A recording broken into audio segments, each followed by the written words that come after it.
Oh yeah. Is it Saturday already? Is it the end of our week? Did we make it through another week of great Star Wars news for a change? Wow, wow, wow, wow. What a great week it has been for Star Wars news. This Mando movie, a lot of other stuff possible, Mandalorian trilogy, and of course, Ahsoka Season 2 has been confirmed. We got a lot to talk about today when it comes to a possible trilogy. Never thought we'd be talking about this for real, but it actually could be real, as a trilogy in this Mando-Verse time period could be on its way. So without further ado, let's dive into all of this. What's up, guys? It's Mike, a guy who loves Star Wars. So this trilogy, as much as we've been speculating about it for over the last almost a year now, since the announcement of the Dave Filoni Heir to the Empire-esque movie, we've been speculating about this possible trilogy. And up until now, it's just been speculation. It's just been us fanboy, fangirl dreaming over here, and it hasn't really had much ammo to it or any backing to it. Now, with the announcement of the Mando movie and the rumors coming from Disney themselves that there's possibly a trilogy in the works, this could be huge for Star Wars. We're going to start off this week with, start off this stream, I should say, with a poll, and we're going to leave it up there for the majority of this stream.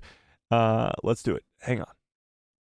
Do you want a Mando-Verse trilogy? That's the poll for today, or at least for now. Mando-Verse trilogy. Yes or no? You tell me. Because here's the thing. If we're getting a Mando and Grogu movie, which is going to be directed by Jon Favreau, and we're going to be getting a Mando-Verse crossover movie with Dave Filoni, that's probably going to be the same characters involved, the same story, the same continuation of this whole story. Wouldn't it make the most amount of sense, because Star Wars, like Tony said in the chat, comes in threes, for it to be a trilogy? Wouldn't it make the most sense? Because you have two spin-off movies, Rogue One and Solo. The two have nothing to do with each other, and that's why they don't make up a trilogy. That's why they're own spin-off movies. And you can have spin-off movies. Maybe the Rey movie will be a spin-off movie. That remains to be seen. But I think this Mando-Verse deserves a trilogy. This time period, this 30 years in between the original trilogy and the sequel trilogy, I should say, deserves a trilogy. Not only for the fans who don't see the sequels as canon and need another sequel trilogy to see as canon, but there's so much plot holes, loose ends, stuff that's just not explained at all in the sequel trilogy that could be explained in another trilogy in the Mando-Verse time period. Luke's Jedi Temple, Ben's fall to the dark side, Palpatine, Snoke, all this stuff could be very well explained in a new trilogy that takes place before the sequel trilogy. So we're going to talk about that a lot today. I got a full-on video about this coming out tomorrow. It's a big topic of conversation because, let's be honest, a lot of fans, probably the majority of the fandom, dislikes the sequel trilogy. Tell me in the chat, of course, be nice about it, but tell me in the chat if you dislike the sequel trilogy, because it seems like the majority of the fandom does, and it seems like the majority of the fandom is not looking forward to the Rey movie at all, and it seems like a lot of fans are just sick and done with it. So if you give them more ammunition like the Rey movie, it's going to be an angry fandom. If you give them better content, a better trilogy in the Mando-Verse, you're going to have happier fans. But let's see what you guys are saying in the chat. Hang on, let me, perfect, okay. Chris, what's up? Austin, how we doing? Raz, don't worry about it. How we doing? You're the man, Austin. You're the man. Chris says, do you think that Obi-Wan Season 2 is still happening? Will still happen? Obi-Wan Kenobi Season 2 is kind of a weird one. I don't think I made this video, of course, the other day about a possible Kenobi Season 2 and how I think they should go about it. And if they did it that way, then it would make a lot of sense. However, I just don't think there's enough story there if they're going to do just Obi-Wan and Qui-Gon or try to do Obi-Wan and Vader again. That's just not going to happen. It would be a disaster. It would take away a lot from A New Hope, and it just would not be good. They can get around it by doing that Darth Krayt story to make a good story. I just don't see there being enough story there unless you're going to really focus on Darth Krayt, which could be cool. I just don't think there's enough story there. But we'll see. it's possible that come D23 this August or come Star Wars Celebration next April, we could be getting an announcement for Kenobi Season 2. And I'll still be excited for it as long as they give us the right story and don't try to throw the rematch of the century back in again, you know? Fearless says, I would love Kenobi Season 2, but it's highly unlikely. Yeah, that's kind of where I'm at too. Yeah. Tony, what's up, Tony? How we doing? Chris says, that would be dope if there's a Mando trilogy. I hope that happens because we didn't get that with The Last Jedi and it was dumb. I'm confused. What did we not get with The Last Jedi? Fearless says, I only disliked The Rise of Skywalker. Really, Fearless? So you liked The Last Jedi? They ever make one, there's just no reason. You mean a second season of Kenobi? Yeah, I agree. There's none. All right, let's talk about this Mando trilogy and why this is actually a topic of conversation right now. By the way, Obi-Wan is trending on X, formerly known as Twitter. I don't know why, but that is interesting. All right, let's go over to here and talk about this trilogy, okay? Where's this? Okay, here we go. So we talked about this a little bit on Thursday's stream. Just a little bit. Now we're going to talk about it some more. By the way, guys, freaking smash a like on the stream. What are you waiting for? I don't know what you're waiting for. We got 12 people here, and we don't have enough likes, so I'm not happy about it. But Jon Favreau, The Mandalorian and Grogu movie, and Dave Filoni's crossover event film, rumored to be a part of a trilogy. So we talked about this a tiny bit on Thursday's stream, but now we're talking about it a lot more today because this is extremely important. According to a very reliable Star Wars insider, The Mandalorian and Grogu movie and Dave Filoni's untitled Mando-Verse crossover film are part of a planned trilogy. And this is coming from some pretty damn good insiders. What's up, Wargaming? Yesterday was a big news day for Star Wars. This is a couple days old. Lucasfilm officially announced a new movie, The Mandalorian and Grogu, which again, we talked about this on Thursday. This seems to be the working title of the film. I don't know if it'll be the final title for the film, but it seems like it is the title for now. Which would see our heroes from The Mandalorian's TV series, Din Djarin and Grogu, venture onto the big screen. The film is set to be directed by The Mandalorian's creator, Jon Favreau, and production is slated to begin later this year. Which is cool because we'll get set leaks and cast leaks and some stuff like, when we got the Mandalorian Season 2, we knew that Bo-Katan was coming. We knew that Ahsoka Tano was coming. We didn't know that Boba Fett was coming or Luke Skywalker was coming. That was kept a secret very, very well. But the Bo-Katan stuff, the Ahsoka stuff did get out. We knew Rosario was going to be Ahsoka before Season 2 was even released because of the leaks. So I think that's going to happen very similarly with this movie as well. So we'll see a lot of that too. No additional details were shared regarding The Mandalorian and Grogu, not even if it was a retooling of the planned previous announced fourth season, which we'll talk about today, whether or not we're just getting this movie or we're getting a fourth season along with it. Because I'm still of the mind that this fourth season has been turned into the movie, but some fans still think that we're getting a fourth season along with this movie. I just don't see it happening that way, but we'll talk about it. So retooling of the announced fourth season of The Mandalorian, which was originally planned to begin filming in late September of 2023, but was of course delayed due to the strikes. Deadline, in their coverage of the movie announcement, claimed that the fourth season of The Mandalorian is also still in development, in The Mandalorian and Grogu, in addition to The Mandalorian and Grogu. No other outlets have shared this tidbit, and my belief is that the film is a retooling of the originally planned fourth season. So this is coming from... This is, of course, Bestman Bolton, but this is coming from Making Star Wars This News right here. They were the first ones on the scene when it came to this fourth season of Mando being turned into a movie, and now they might have all the answers that we've been looking for. Because, in December, Jeff Snyder also was on the same track, saying on the Hot Mic podcast that he had heard that The Mandalorian's fourth season would be turned into a film as well. And it would be the next Star Wars to release into theaters, which is going to be May 22nd of 2026.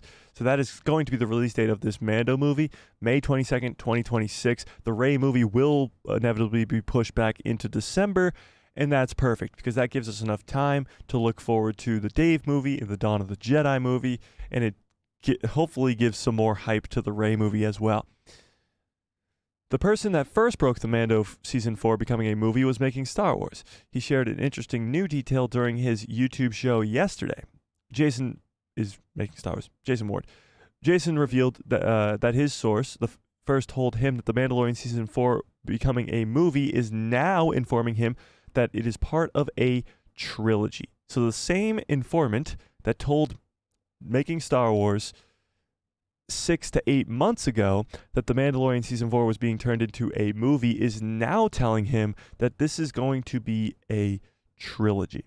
The Mandalorian trilogy would consist of The Mandalorian and Grogu, directed by Jon Favreau, the Dave Filoni directed Mando-Verse crossover film that was announced in April at Star Wars Celebration, and an unknown third film, probably going to be directed by either Jon Favreau or Dave Filoni, or a combination of the two. This is what Making Star Wars says. My source, my original source, who first told me that this fourth season was being a movie, has told me that this is going to be a trilogy. Making Star Wars went on to, this is what he went on to say, I'm going to add a caveat, which is just my sense on this, is that this trilogy, it's a trilogy if the first one connects. If the first one, The Mandalorian and Grogu, is a big film, then they will make 2 more. If the first one doesn't, and it makes Indiana Jones 5 money, then they will just do the 2 that are already announced and wash their hands of it. So a lot of it is technically riding on The Mandalorian and Grogu's success. If that movie makes billions of dollars, then this will be a trilogy. If it doesn't, if it does solo numbers, if it does Indiana Jones 5 numbers, then it won't. It will just be 2 spin-off movies, which, of course, I mean, let's be honest, this movie's going to be a success. It's going to make a lot of money. The Mandalorian is a massive show, but Grogu is the biggest character in Star Wars right now. Look down. He's on your shirt right now. I guarantee. Look down. Look down. He's on your shirt. Or maybe he's on your pants. I don't know. Maybe he's on your socks. But he's somewhere on your body right now because Grogu is their biggest character. He just is. And that's going to draw heads immediately.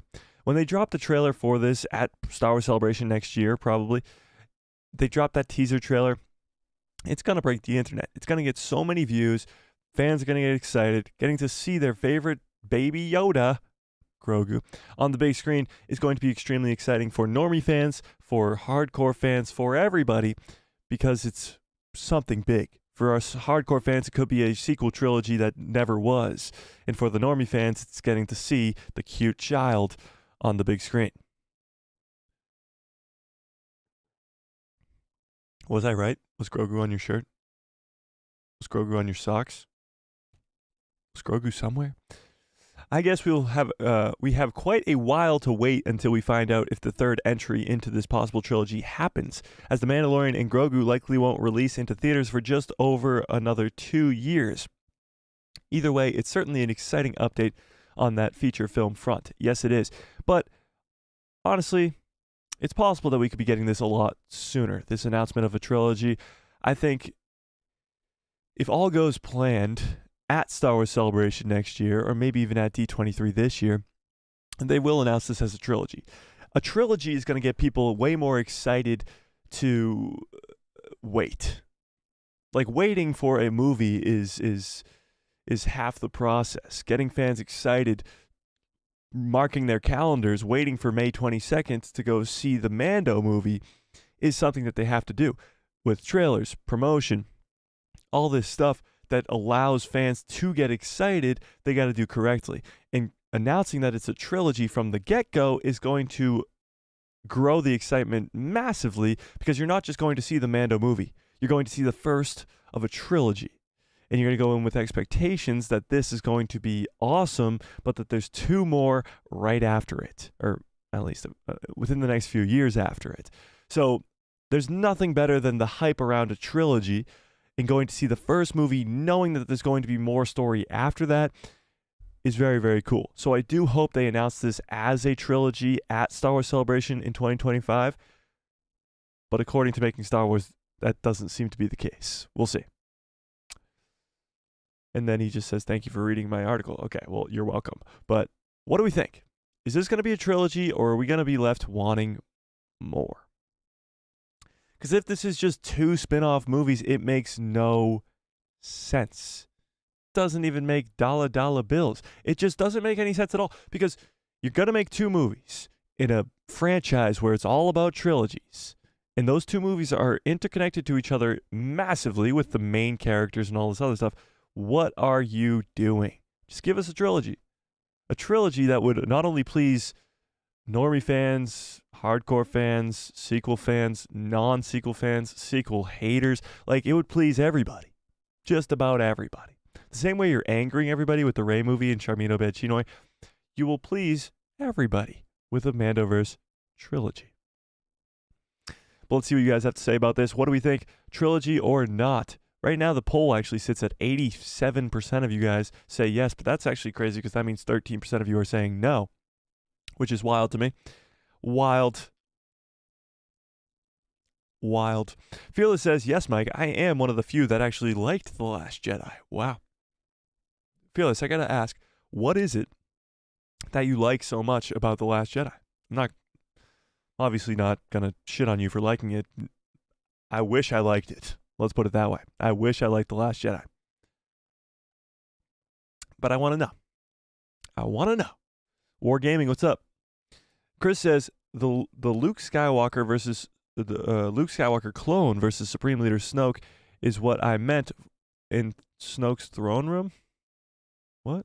Oh, the Luke Skywalker, regular Luke Skywalker? What? What are you talking about? What are you talking about? Oh, I get you. So you want Luke versus Snoke because we didn't get it in the sequel trilogy. I understand. So the way I saw it, at least when I was watching the sequels before we found out that Snoke was just a big fraud, was that Snoke was a very powerful being in the galaxy. Of course, he still is. But I saw it that all his scars that he had, just in my own head at least, I imagined that Luke gave those to him. Now, maybe that's not the case. Maybe that's just how he was created as a clone. But I hope that's some way how they kind of get around this. I hope Luke does that to him or something along those lines. I definitely want to see more Snoke. Do you guys want to see more Snoke, like in the Mando-Verse? Because I know a lot of fans are kind of sick and tired of Snoke because he was in 2 movies, he was killed off immediately, and then just named a clone in the 3rd movie. Would you guys want to see more Snoke in the Mando-Verse? Chris says, do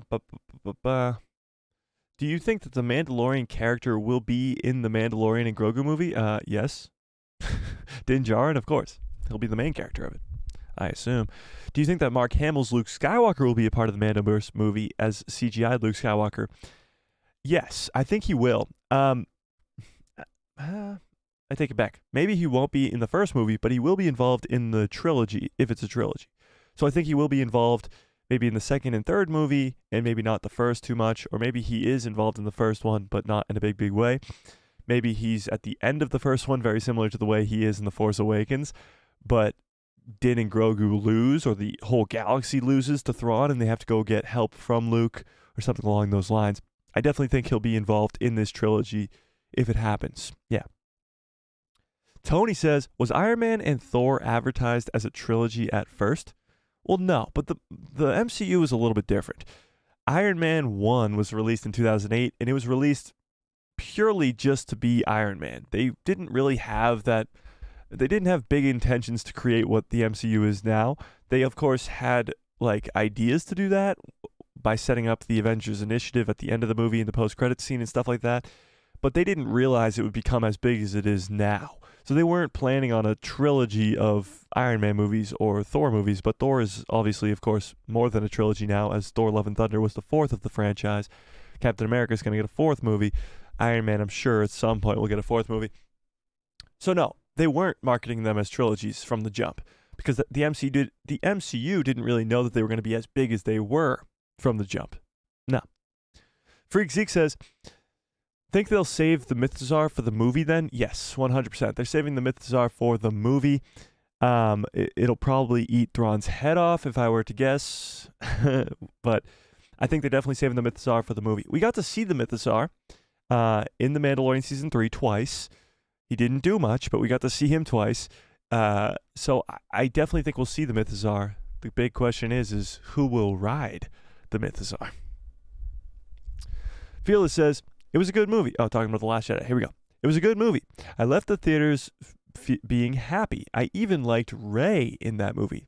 The only thing I questioned and didn't like was the Force floating Leia and surviving. Yeah, the Mary Poppins scene, that's definitely one that's very controversial for sure. I can see where people like The Last Jedi. I can. I can dislike it, but also see where people like it.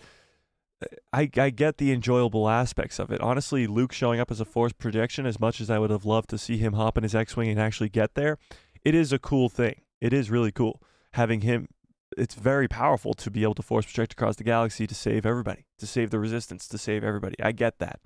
I just really, really dislike the way that they portrayed Luke Skywalker. Of course, the Mary Poppins scene gets me every time. And of course, the whole Canto Bight stuff was just stupid. It was just dumb. And the whole concept of it just being one long slow-mo chase scene. They come out of hyperspace and they're just being chased so slowly for the entire movie. It is... That's what it seemed like. It was just one really, really slow chase scene. And the stuff that wasn't the chase scene was the Canto Bight stuff, which was stupid, and the Luke Skywalker training Rey, which Luke was an old hermit that didn't even want to train her. So it was, yeah, Last Jedi. That's what it was. It was The Last Jedi. John Groom, what's up? John says, if we're going to get a Mando Season 4 and a Mando trilogy and Ahsoka Season 2 and the Filoni movie, that's a lot of story. That'll probably take us well beyond Thrawn. That is true. It would take us past Thrawn, but not all that will happen. Mando Season 4 will be turned into the Mando movie. The Mando trilogy will involve Dave Filoni's movie. So you're really only talking about the Mando trilogy and the Ahsoka Season 2. That will still be a lot of Thrawn, for sure. It'll be a ton of Thrawn.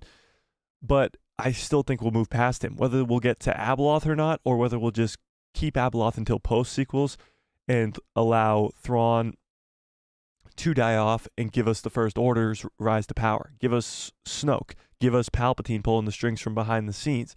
All that stuff would be really, really cool. So yeah, I agree. I think that, I definitely think that the Mando trilogy, if it does happen that way, will give us a lot more story without Thrawn. I actually think Thrawn could die in the second movie rather than survive the whole trilogy. Yeah. Chris says, do you think that the Mandalorian and Grogu movie will be available to pre-order on Amazon or any other site? I might have to buy it and do it like that. No, it definitely won't until it gets put onto like DVD or CD or whatever. No, it won't. Blu-ray is what I was looking for there. No, it definitely won't. It'll go onto Disney Plus, but it will go onto Disney Plus like 5-6 months after it's in the theater, after its release. So it'll be in the movie theaters for a while, and then it will go to Disney Plus. I seriously doubt, unless it's the DVD, you'll be able to buy it on Amazon. No. All right, let's read this article right here talking about The Mandalorian's 4th season. So this is the updates that we got for this 4th season, whether or not it's happening alongside of the movie or not. First of all, you guys tell me in the chat if you think this 4th season of Mando is still happening. Personally, I just think it's quite literally impossible. I don't see a possibility where Jon Favreau can do both the Mandalorian movie and a 4th season all in this time frame of this year, because that 4th season would have had to begin filming already. That's kind of just, oh my God, Liam Neeson's in our chat. What's up, Liam Neeson? Missed you. Says, do you think that we will get Hondo in the Mando-Verse since they never introduced him into live action? I think they will. I actually do think they will, because we're going to get pirates in Skeleton Crew. That's been confirmed. We got pirates in The Mandalorian Season 3. It's almost like they're leading us to see him. And Hondo Ohnaka is a incredible Dave Filoni character, again, from the Clone Wars and from Rebels. And there's no way that with all these Rebels casts coming into live action, with pirates being involved in almost everything, that they won't bring in Hondo. I mean, he'll be a lot older, but now that you have Ezra, imagine the reunion of Ezra Bridger and Hondo Ohnaka. That'd be incredible. So I definitely want to see that for sure. And maybe you'll see him brought into live action in the Skeleton Crew show. A lot of people are sleeping on this Skeleton Crew show. There's a lot of possibilities that could go on with that show. For sure. 100%. Yeah. Aurora Uplinks, what's up, Aurora, says, I would like an entire Mandalorian saga of more than 3 movies. That would be a lot. I don't think that would happen, but I get what you mean. It's incredible characters. This is an incredible time in the Star Wars storyline, but it's definitely not going to happen. Definitely not going to happen. But I wish. Tony says, the movie that Jon Grew mentioned only covers the first 10 years between episodes 6 and 7. There's still 20 years of storytelling left to be told. That's true. So this Mando-Verse trilogy will only sort of lead up till Luke is just starting his Jedi Temple. Like, Luke was still building his Jedi Temple when Grogu was training with him. He hasn't even started training Ben Solo. So we still have about 20, 25-ish years until the sequel trilogy. So there's still a lot of time until we finally reach The Force Awakens or anything else like that. So, yeah, for sure. There's a lot of time to go here. A lot of time. All right, let's dive into this article. Boom. By the way, I didn't add any buttons to this yet, but we got the Stream Deck going again today. This thing is the best. This thing's the freaking best. It's the best. Because you know why? You know why? This is where the fun begins. So let's dive into this. The fate of Star Wars The Mandalorian Season 4 reportedly unclear. The Mandalorian and Grogu is the priority. The priority is the movie because, let's be honest, this movie has to be a success. It has to be good because all the fans are waiting patiently for the next Star Wars on the big screen since the sequel trilogy was the last thing that we got. Earlier this week, Lucasfilm announced a new feature film, The Mandalorian and Grogu. By the way, guys, this seems to be the title. I know a lot of us don't really like the title, but this seems to be it. Everybody's talking about it and claiming that this is the title. Disney themselves, Lucasfilm themselves, Star Wars themselves are calling it The Mandalorian and Grogu. Still could be a working title, possibly, but I don't know. I mean, it seems like this is the title that they're sticking with, but we'll see. Which is set to enter production later this year and would lead Lucasfilm's theatrical releases. However, the announcement left some fans confused on the status of the already announced fourth season of The Mandalorian. The fourth season of The Mandalorian was announced ahead of the release of the third season, so we knew that season 4 was coming before season 3 even happened, with the series creator Jon Favreau stating multiple times on the press tour for season 3 that he had already finished the scripts for the fourth season. It was beloved? I'm guessing he meant believed. It was believed that Favreau had purposely completed work on the fourth season early due to the impending writer's strike, which would begin on May 2nd of 2023. Filming on the fourth season was set to begin at the tail end of September, but was delayed indefinitely due to the aforementioned writer's strike and the later actors' strike. In July, Making Star Wars reported that Disney were weighing up their options in regards to this Mandalorian's fourth season due to the strikes. At the time, Disney was considering turning the fourth season into this Mando film if production on the series was greatly impacted due to the ongoing strikes. In November, I heard from two sources that Lucasfilm was planning to begin filming the fourth season of The Mandalorian in February of 2024, and Making Star Wars had heard the same from his own independent sources. Just days before the announcement of The Mandalorian and Grogu movie, I was informed by my two sources that filming had been delayed. The Mandalorian and Grogu was announced on Tuesday, and though the announcement was exciting to many fans, it did lead to the question, what happened to the fourth season of The Mandalorian? Around the time of the announcement, Deadline added that the fourth season remained in development alongside of this movie. Making Star Wars shared a rumor that he had heard that the fourth season could consist of only 6 episodes instead of the standard 8, and that The Mandalorian and Grogu would act like a finale of that season. That the planned 7th and 8th episode would be of the 4th season of Mando would be redeveloped into a movie. Let's take a second and talk about this. So, we know that The Mandalorian, of course, is 8 episodes. Every season 1, 2, 3, have all been 8 episodes. And, of course, with a season of Mandalorian, you would get a lot more screen time, a lot more story, a lot more time in the world of Star Wars with a TV show. Because 8 episodes, all about 40 minutes, you're talking close to 6-ish hours, give or take. So 6 hours, rather than a 2.5-hour movie, is almost 3 times the amount of time being spent in this world with our characters. So that's why a lot of fans, or at least some fans, are a little bit concerned with the fact that this is being turned into a movie, because we'll be getting a lot less story with our favorite characters, which makes sense. However, what's being said here is that there's a possibility that the 4th season of Mando could still happen with only 6 episodes, and the last 2 would be turned into a movie. And this movie might not only be the finale of the 4th season of Mando, but also kick off a possible trilogy. Now, this could be the case. It could be the case that the finale of this 4th season is so important that it needs to be on the big screen in the form of a movie, and it might also lead us to see Thrawn taking over the galaxy, how that impacts Grogu and Din Djarin, and kick off things for Dave Filoni's aforementioned Mando-Verse movie. I kind of like this idea a little bit, but it would also mean that normie fans that don't really watch everything Star Wars, would be very confused if they didn't watch the first 6 episodes of season 4 of The Mandalorian and did watch the movie. It would also mean that they would probably be pretty confused if they watched the Mando-Verse movie and didn't watch any of The Mandalorian at all. Now, I want to know what you guys think about this. Would you rather have 6 episodes and then a movie, or just a movie, or just 8 episodes? What is the best option here?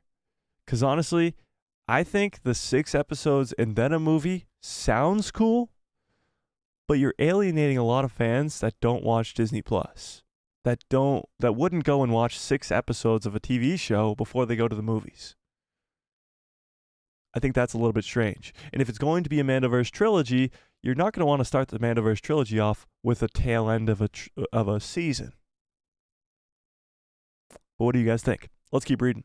Tell me what you think in the chat while we keep reading. The Hollywood Reporter has now provided an update to that matter, though it leaves fans none the wiser. The trades share that pre-strikes, Lucasfilm were intending to make a 4th season of the hit Disney Plus series, but post-strikes, Disney has reevaluated their situation and shifted plans to make The Mandalorian and Grogu the studio's top priority. The Hollywood Reporter added that the status of The Mandalorian's 4th season is unknown and is no longer a given to get made.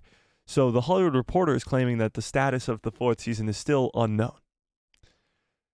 Lucasfilm is yet to give us a yes or no either way, whether a season 4 of Mando is still happening or not. It's kind of just up in the air right now. However, before the strikes happened, before the summer happened, it was going to be just season 4. However, since then, things have shifted, and the Mandalorian and Grogu movie has become the studio's top priority. This is, of course, due to a lot of things. The Rey movie, the conversation surrounding Charmin Obaid-Chinoy, the fact that we talked about this a little bit on Thursday, that Stephen Knight might not be done with his script yet, and he's more involved with the Peaky Blinders movie that's going into production this year than he is with the Rey movie that he needs to be writing. There's a lot going on with that Rey movie, and it needs more time. So this movie has to become the top priority, this Mando-Verse movie, or this Mandalorian movie, because they need a movie on that May 22nd, 2026 release slate. And this movie would not only be a guaranteed win for them, but it would also allow them to give us something that isn't the sequel trilogy right after the sequel trilogy. Jay, what's up? I'm doing good. How are you, Jay? Jay Wanda in the house. All right, let's continue. The trades also seem to be backing up a rumor reported by Making Star Wars earlier this week, when Making Star Wars on Tuesday shared that his source had first informed him that Disney was considering this 4th season being turned into a movie. That also told him that if The Mandalorian and Grogu is a success, then a 3rd movie would be given the go-ahead and would follow Dave Filoni's untitled Mando-Verse crossover film, and of course would give us a trilogy. The Hollywood Reporter added that the next phase of storytelling for the Mandalorian could exist on the big screen instead of the small screen, of course, on Disney Plus, if The Mandalorian and Grogu is a box office success. And that box office success would determine the future. So it seems, again, in this article as well, that a lot is riding on the shoulders of this first movie to be a success. you have to remember the reason they went out of the theaters, the reason that we are stuck on Disney Plus now, is because of Solo. At least in Lucasfilm's head, it's because of Solo. Solo lost them money. So they're very sort of hesitant to go back to the big screen because they don't know what's going to happen. Solo seemed like an easy no-brainer to them. They didn't realize that it was a combination of The Last Jedi completely dividing the entire Star Wars fandom. Some Star Wars fans saying, I'm never going to go watch another Star Wars movie again because of what they did to my favorite character of Luke Skywalker, or to my favorite trio of Han, Luke, and Leia. It's a combination of what happened with The Last Jedi, how divisive that the sequel trilogy was, and of course the fact that Solo was recast. It was no longer Harrison Ford, and it was kind of an irrelevant story. Rogue One was more relevant because it was how the rebellion got the Death Star plans, but this was just an origin story for Han Solo. It wasn't necessary to the story. So a lot of fans didn't go to see it for those reasons, and it didn't make money. And Lucasfilm saw that as, holy crap, sound the alarms. We must stop making Star Wars movies for a long time so that we can figure this out. And now the first Star Wars movie has all this weight on its shoulders, especially from the executives at Disney, because if it doesn't succeed, that's a big problem. A big, big problem. So The Mandalorian and Grogu, if that's the name of it, needs to be a success because it needs to allow us to come back into the movie theaters and allow us, hopefully, to get a Mando-Verse trilogy. But a lot is riding on this first movie's success, according to all these different people. The Hollywood Reporter, who of course is extremely reliable, and Making Star Wars, who, let's be honest, is probably the most reliable around. So, for some dumb reason, whoops, let me share my screen again, guys. Come on, get on this. For some dumb reason, some fans have speculated that the untitled Mando-Verse crossover film event, could they have made that any longer of a title? The untitled Mando-Verse crossover event. Why did I just sound like the guy from Clone Wars? Wait, can I do that again? The untitled Mando-Verse crossover event, filmed by Dave Filoni. I'm not good at. I gotta get better at impressions, guys. Let's be honest. I gotta just like sit down and just be like, hello there. Imagine. Where was I? For some dumb reason, some fans have speculated that the untitled Mando-Verse crossover event filmed by Dave Filoni might no longer happen due to the Jon Favreau directed Mandalorian and Grogu movie. Some fans have been saying this. This is just not true at all. The Dave Filoni movie is still in the works. When they announced this Mandalorian movie with Jon Favreau, they still said that James Mangold, Dave Filoni, obaid-chinoy, they're all working on their own specific movies as well. So don't worry about that. There's been no indication of this. In fact, quite the opposite. Lucasfilm stated in their Mandalorian and Grogu press release that Filoni's film, along with the films from obaid-chinoy, James Mangold, are still in their theatrical release window. However, the Hollywood Reporter article added that Filoni's movie is very much still in development, but the film would not release until after the second season of Ahsoka, which currently does not have a release window.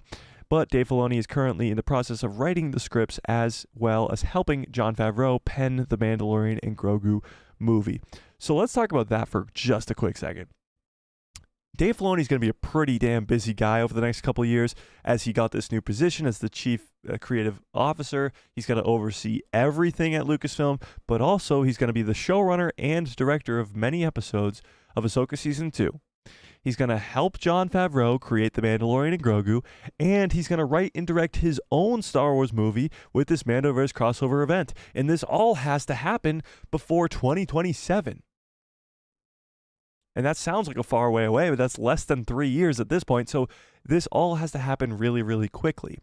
So he's going to have to help Jon Favreau with the Mando-Verse movie, as well as writing and showrunning for this Ahsoka Season 2. And then he's going to have to write his movie. So although we're going to be getting this Mandalorian and Grogu movie on May 22nd of 2026, the next movie of this possible trilogy might not be until the end of 2027. December of 2027. If not, possibly even later than that. So it could be a while until we see the Dave Filoni movie, but that's perfectly okay with me because if he does an incredible Ahsoka Season 2, if he works on the Mandalorian and Grogu movie with Jon Favreau, then I'm perfectly okay with that. If we need to wait an extra 6 to 8 to 10 to 12 months, perfect. Don't care. Give us an extra year. As long as the movie's good, and especially if it's a trilogy, give us time in between the movies. We want to get hyped. We want to get trailers, teaser trailers, leaks, all this stuff. We want to get hyped. Let's keep reading. The next Star Wars film is slated to release on May 22nd of 2026, and though Lucasfilm has not confirmed it yet, it does appear that The Mandalorian and Grogu will take on that date. Thank you for reading. So what do we think? Whoops, that's the wrong button. So what do we think? Is this the plan? Is this the way that they should do it? With The Mandalorian coming out May 22nd, 2026, and then Dave Filoni's movie coming out a year and a half later? Or should they put more time in between these movies? Should it be the James Mangold movie in December of 2027? And should the Dave Filoni movie be postponed even further until May of 2028? Giving 2 years in between each movie of the trilogy, just like the sequel trilogy had. Think about it, the prequels and the originals had 3 years in between the movies. 3 years of anticipation. 3 years of hype. Can we wait 3 years? Here's the thing. If it's 3 years in between trilogy movies, or even if it's 2, we're going to have a ton of content in between. You're talking about having 2 movies in between your trilogy movies. If the Mando-Verse is getting a trilogy, and it's every May, every 2 years. If it's May of 2026, May of 2028, and May of 2030. Yeah, guys, 2030 is a real year. If that's the case, you're going to get movies in between and Disney Plus shows in between. There's no lack of Star Wars content when it comes to the next 6 years, if there is this trilogy. Because in between that first Mando movie and the second Mando movie, you could be getting the Rey movie and James Mangold's Dawn of the Jedi movie. It could be a lot. We could be getting a lot of movies and a lot of Disney Plus shows come the next 6 years. That's for sure. Yeah. All right, let's see what you guys are saying in the chat. Tony says, oh, I already said that. My fault. Fearless says, Hondo Unaka in live action would be awesome. Yeah, it would. Liam Neeson says, do you think that Pedro Pascal will return as the Mandalorian in the Mando movie? That's a great question. Honestly, yes, I do. Whether that's just a voice or we actually see his face is a completely different conversation, though. I think he'll just be coming back as a voice actor. I don't think we'll be seeing his face unless he dies. Then I think we might see his face. But I think Pedro has kind of just turned this job into voice acting gig. I think he's got other stuff on his plate. He's got Last of Us 2 to film this year. He's got Gladiator 2 to film this year. He's in talks to be in the Fantastic Four, which seems to be legit. And that might happen it has to happen this year because I believe that movie's supposed to release next year. So that he's got a lot of filming and acting work to do elsewhere, other than The Mandalorian. That seems to be his priority. He seems to prioritize The Last of Us and others above Star Wars. And in his defense, that makes the most sense. The Mandalorian right now is just a voice acting gig for him. He doesn't show his face anymore because the Mandalorian way is not to show your face. It makes the most sense. It does. It really does. But I don't know. Do you guys think Pedro Pascal is coming back? Are we going to see Din Djarin's face again in the Mando-Verse movie? The only way I actually see us seeing his face is if he dies or if his helmet gets knocked off his head by somebody. But again, I think that's only if he dies in that scene. I feel like we've spent so much time in the Book of Boba Fett and in The Mandalorian Season 3 explaining why Din Djarin can't take his helmet off and why he has to keep it on. And if he just takes it off again, then it just won't make much sense at all. But that's in my own personal opinion. So what do you guys think? Lucio, what's up, says, hola. Hola, how you doing? Tony says, or maybe the Mando/Grogu movie is too specific and will only be a part of the greater and will not be a part of the greater plot that Dave Filoni is working on. And the Mando and Grogu movie will become a separate Star Wars story. Wow.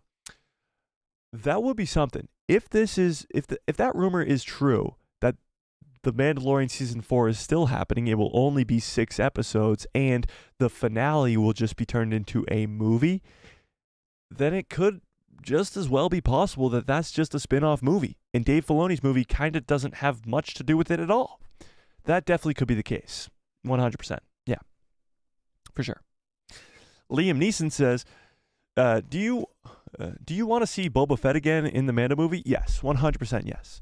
I think Boba Fett has to come back in a big, big way, especially fighting against Thrawn. You're going to need the underworld to help because the New Republic is just a disaster. They don't even want to fight. We see a lot more of that in Ahsoka. Ahsoka doesn't get enough credit for the amount of world building that it does. The amount of New Republic stuff that we get in Ahsoka, it is very little screen time on Coruscant. It's very little screen time with the senators in like episode 2 with Harrison Dula in the New Republic. But what those conversations do is allow us to realize how stupid and dumb the New Republic is and how easy it will be for Thrawn to come in and take over the entire galaxy. So that's kind of what the world building was happening in Ahsoka. But that allows us to realize that the New Republic is not going to be the ones that saves the galaxy from Thrawn. It's going to be Din. It's going to be Grogu. It's going to be Boba Fett. It's going to be the Mandalorians. It's going to be the underworld. So, yeah, I think Boba Fett will be a very important piece to the puzzle when it comes to this Mandalorian movie. Do you guys want to see Boba Fett back? I know Boba's been kind of on the outskirts for a while now, since Boba Fett released, which was back in, 2021? Or tail end of 2021 going into 2022? So Boba Fett hasn't been seen in years. Years! So, we'll see. We shall see. Tony says, that article suggests that the Mandalorian survives Dave's movie and will continue his storyline. Yeah, it does. I mean, we have no reason to believe that Din Djarin will die. I just think that he will. I think his sacrifice play is coming. It's just a prediction. I mean, I got nothing to back that. I have no speculation or any news to back the fact that I think that Din Djarin will die. I just have a feeling that his character is going to have a sacrifice play. Fearless says, I don't know, Mike. Even now, there are people that haven't watched The Mandalorian yet and maybe won't ever. So season 4 or not, the movie has to be done in a way that people know what's going on without having to watch the show. I agree with that, Fearless. And again, another thing that Ahsoka did so well was set up Ahsoka in the Rebels cast without having to have seen Rebels or Clone Wars or know who Ahsoka even is. You can watch Ahsoka without knowing any of those characters at all. So that's something that Dave Filoni did to perfection in Ahsoka. So having done that now, he could go do that with the movie. And Jon Favreau can do the same with the movie, where you don't even have to know who Din and Grogu are going into this Mando-Verse movie, but you can still understand and enjoy the story. Think about it. When people went in to watch 1977, watch A New Hope, they didn't know who Vader was. They didn't know who Anakin Skywalker was. They didn't know about the Clone Wars. They didn't know about Palpatine. They didn't know about anything. The Jedi Order, none of that. They went in blind because that stuff didn't exist yet. Now, when you go watch A New Hope and you've seen the prequel trilogy and you've seen the Clone Wars and you know who Ahsoka is and Padme is and Captain Rex is and Bail Organa is, then you know so much more about those characters. It'll be like watching A New Hope over again if you haven't seen The Mandalorian TV show, watching The Mandalorian show. You'll be like, who's this new character of Din Djarin and Grogu? They're pretty damn cool. I'm going to go watch their backstory on Disney+. That'll kind of be the gist of it. Yeah.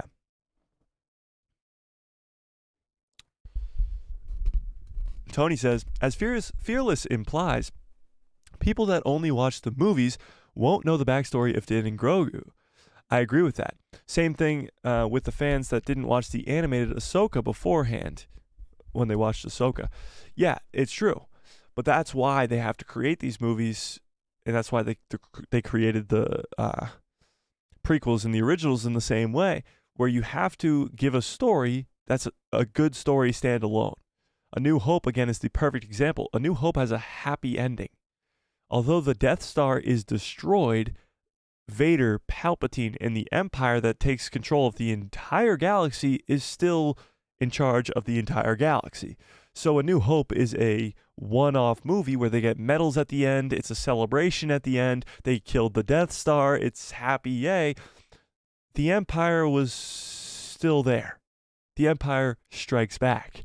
And that's what leads to the next movie and the next movie and the next movie. But standalone-wise, A New Hope could have just been A New Hope, and it could have just stayed that way. Star Wars didn't have to continue to make more movies. A New Hope could have been a movie that stands alone. That's what every other Star Wars movie has to be from here on out.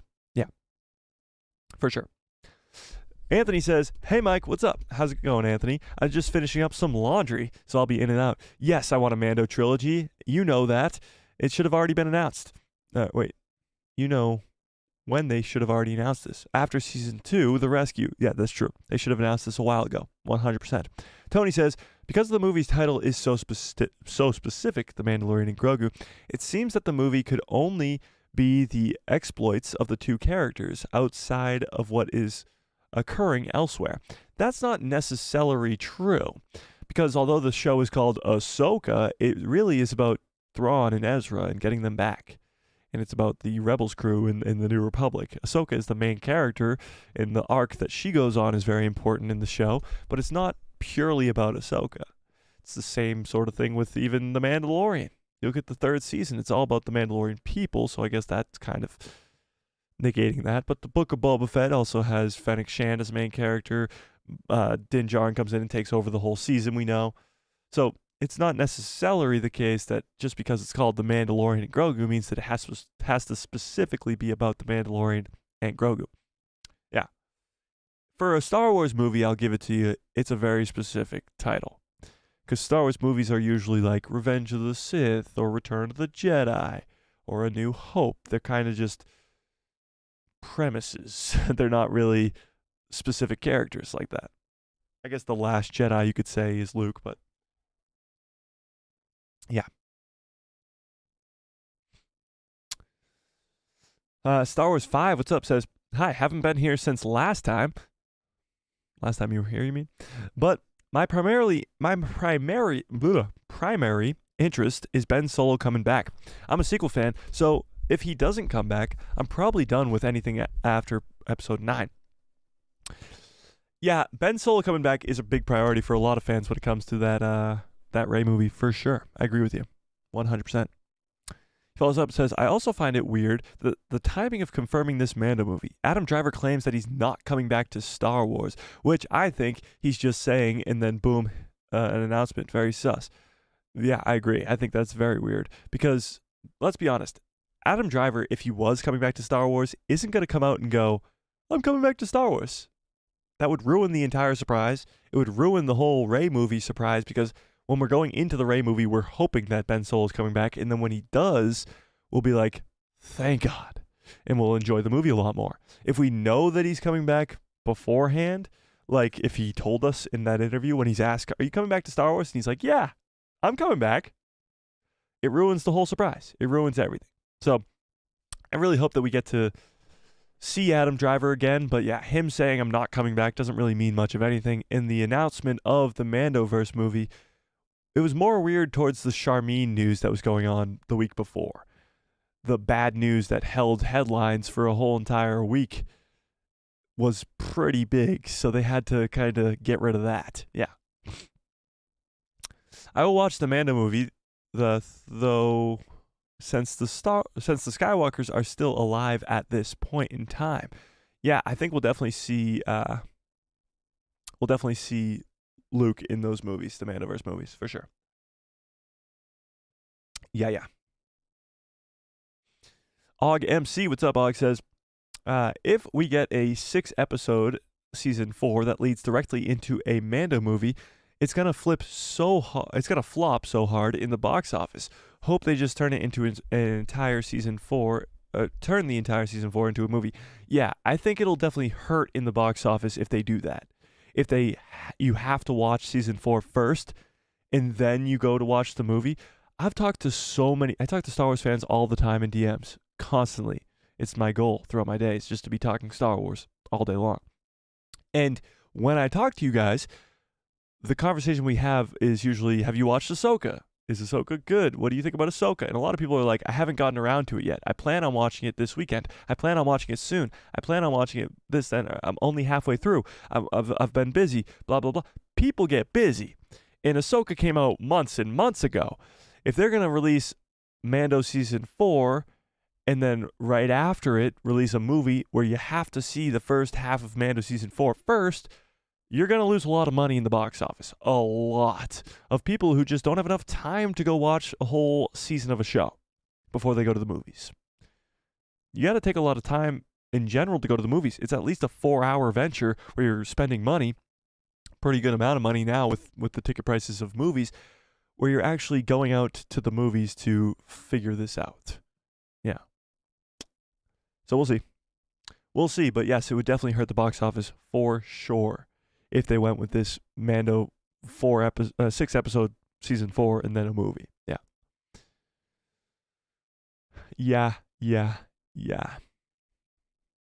Odd Star Wars 5 says, so yeah, I agree. The Force Awakens and The Last Jedi had a great Rey, and I love her.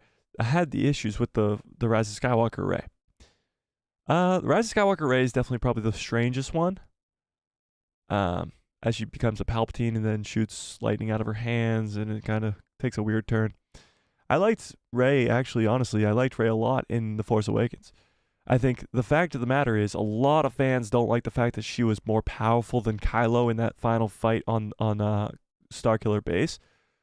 But there's a few things that go into that scene. First of all, it's a lot of mystery as to why did Rey beat him. That should be the more topic of conversation. Why did Rey beat him rather than, oh, it's so stupid that a girl beats him just because she's a girl. Like, that's just dumb. It should be like, oh my God, why is Rey so powerful? Who is this Rey character? That should have been the topic of conversation, not why does a woman beat a trained Sith Lord, or not even, he's not even a Sith Lord, but whatever. And the fact, of course, that Kylo Ren was just shot by Chewie's blaster. That should also help. But yeah, for sure. Freak Zeke says, still wondering what they're going to do about Luke and Leia for the Filoni movie, deepfake or recast. Aren't we all, Freak Zeke? But at this point, I think it's going to be a deepfake. I think the way that they're going with more deepfakes, like we talk about recasts all the time. Of course, you got Sebastian Stan for Mark Hamill that fans seem to love. You still have Alden Ehrenreich, who played Solo in the Solo movie. And you can bring in anybody who looks the part, possibly Millie Bobby Brown or whatever, for Leia Organa as well. People talk about recast all the time. It seems to be what the fans want the most. But it's what Lucasfilm wants, and what Lucasfilm wants seems to be deepfakes. You look at their past, since the Solo movie, they've gone completely deepfakes. Since they tried to recast Han Solo, they've gone completely to deepfakes. Luke Skywalker's been deepfaked in The Mandalorian Season 2, in the Book of Boba Fett. You have had deepfakes of Hayden Christensen in Kenobi and in Ahsoka. They've really gone to deepfakes rather than anything else. You got deepfaked Leia in Rise of Skywalker and in Rogue One.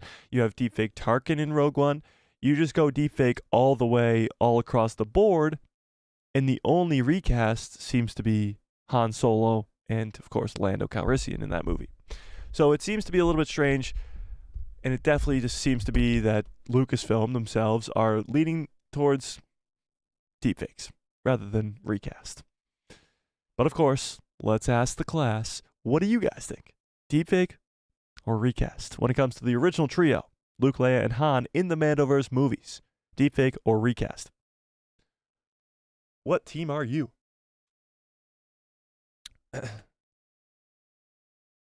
Fearless says, The Rise of Skywalker is a disgrace. I don't like that movie at all. Honestly, I like The Rise of Skywalker more than I do The Last Jedi. But that's just, again, that's just because the two aren't good by any means, in my own head at least. For now, we'll put it that way. But The Last Jedi just angers me more than The Rise of Skywalker. I know The Rise of Skywalker has somehow Palpatine returns. I know it has They Fly Now. I know it has Rey Skywalker. And still, The Last Jedi angers me more. That's how divisive that movie is. Now, Anthony says, I absolutely want to see Lord Boba Fett and Mistress Fennec Shand in action within the Mando-Verse movies. They'd both be great on the big screen, especially if they get to help Thrawn. If they help Thrawn, you think Boba's going back to the bad guys? I don't see that happening. I don't think so. I think Boba's turned good for good. Yeah. I don't think he's going back. But I definitely want to see Boba Fett on the big screen. Imagine the fans who don't watch anything Disney Plus and don't know anything about Disney Plus. And they go to the movie theaters and they're watching the Mando movie. And then they see some green and they're like, what the heck? And Boba Fett comes on screen and he's like, hello there. And then they're all just like, what? Sarlacc pit? What?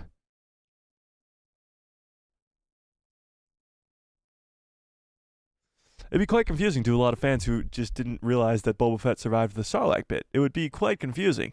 So they're going to have to explain that somehow in movie form.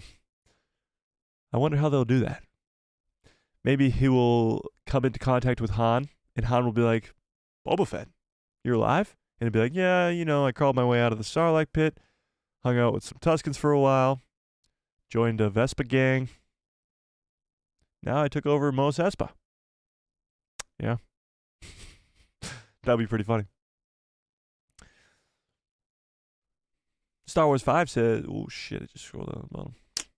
Yeah, killing all the Skywalkers and the best sequel character in Ben Solo in the movie called Rise of Skywalker, is the epitome of dumb. Yeah, that is not the smartest. It's literally called Rise of Skywalker, and they kill off the remaining Skywalkers.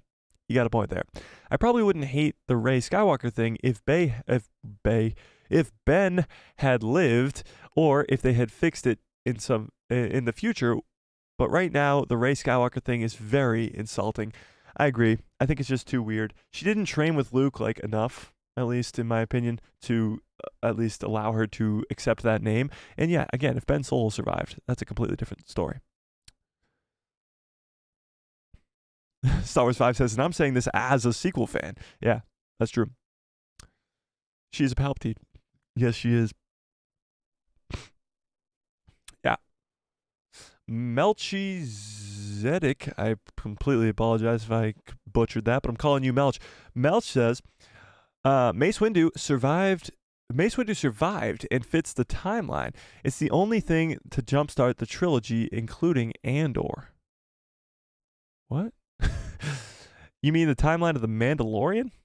If Mace Windu survived, there's going to be a lot of explaining to do. I don't think he did. I think he's dead. But if he did survive, there's going to be a lot of explaining to do. If he survived, his first mission would be to go finish his job, go kill Anakin. And he would know that Anakin is, of course, Darth Vader because he was there for it. And he would know that Palpatine is Palpatine and he was there for it. So his one mission, probably till the rest of his life, would be to kill Palpatine and Vader. And he didn't do that? There'd be a lot of explaining that needs to happen there in order for me to understand why Mace Windu didn't go after Palpatine and Vader. And there's been so much Star Wars content over the last 20 plus years in comics, in novels, in live action, in animation, in that time period where Mace Windu could have shown up in the Bad Batch, the Clone Wars, Rebels. I guess not Clone Wars, but Rebels. The original trilogy, of course, is done, but comics in between the original trilogy movies, the Mando-Verse, the sequel trilogy, and not once did they ever mention the name Mace Windu. I just don't see it possible. I don't see it. It's just not possible. It's not possible. At this point, it's just not. It's not possible. We need to protest for Mace Windu. I would not be able to do that. I'm not keen on the idea. Then again, if there is a way to do it, where you can explain why he's not involved and not fully just focused on killing Anakin and Palpatine, I'm all ears. But as far as I see it, can't happen. Freak Zeke says, Rey didn't need to be related to anyone, is my only problem with the character. Her choosing the Skywalker name doesn't bother me, or at least in story, is backed by the twins' approval. Oh, I get you, because it's backed by Luke and Leia, yeah. I don't know. I liked Rey being a Palpatine if it was planned out from the beginning. If she was spitting lightning in that fight between her and Kylo in the forest on Starkiller Base in The Force Awakens, that would have been pretty damn cool. I wish they set it up earlier. Of course, we know the sequel trilogy wasn't really planned out very well. But if it was planned out from the beginning, it would have been pretty cool. Yeah.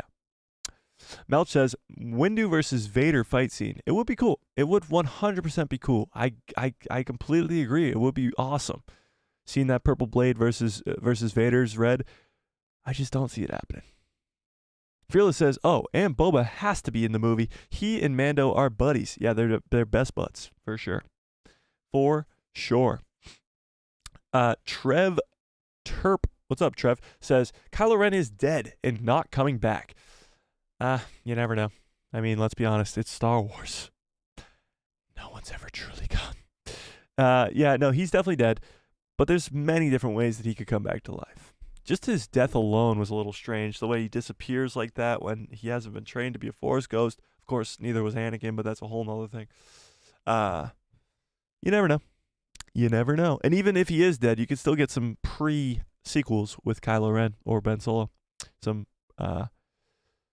of his training with Luke or something like that. For sure. 1 hour in. Time to hit the like button. Yeah, come on, Tony. What do we got? How many 20 people in here right now, and how many likes we got? Oh, we got 20 likes. Okay, never mind. I appreciate all of you guys for hitting that like button. But if you haven't hit that like button, go hit that like button. Okay. Star Wars 5 says, I actually think that it could go either way. Daisy Ridley has been liking Adam Driver's recent posts lately. The director mentioned something about Rey and a Rey announcement with him. Yeah, but then liking each other's posts is that they became friends on set. I'm sure that doesn't really have much to do with it. But you never know. Star Wars Twitter/X has also suspiciously been posting about Reylo and Ben lately. Really? Since Rey movie was announced. Take it for what you will. I guess we'll see. Have they been posting Reylo stuff? I haven't seen any of that.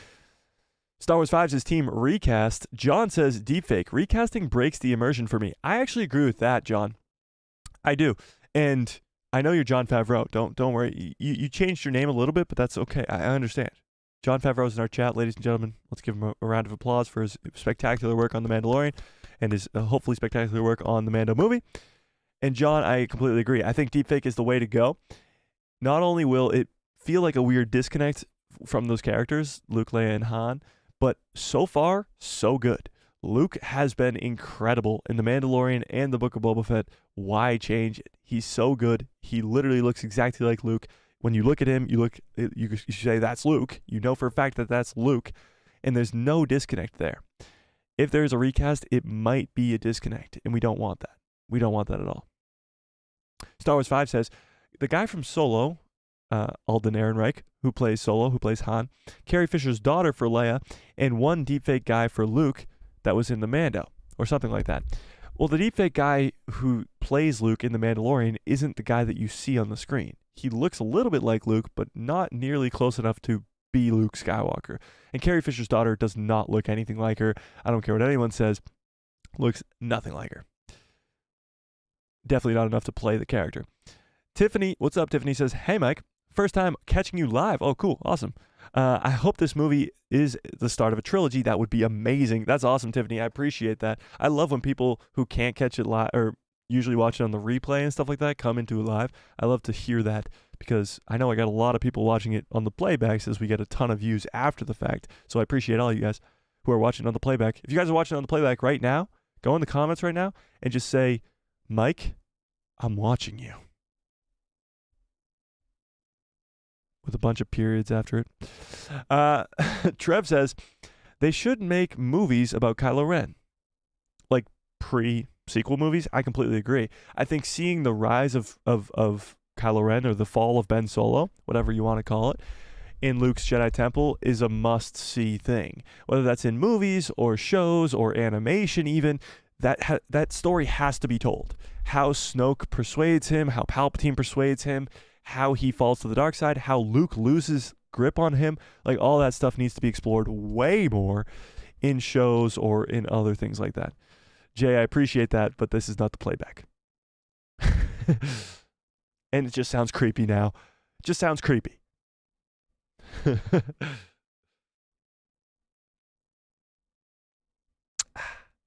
Freak Zeke says, Millie Bobby Brown is spot on for Leia. She really is. When you put her side by side with Carrie Fisher, she really is, but still wouldn't like it.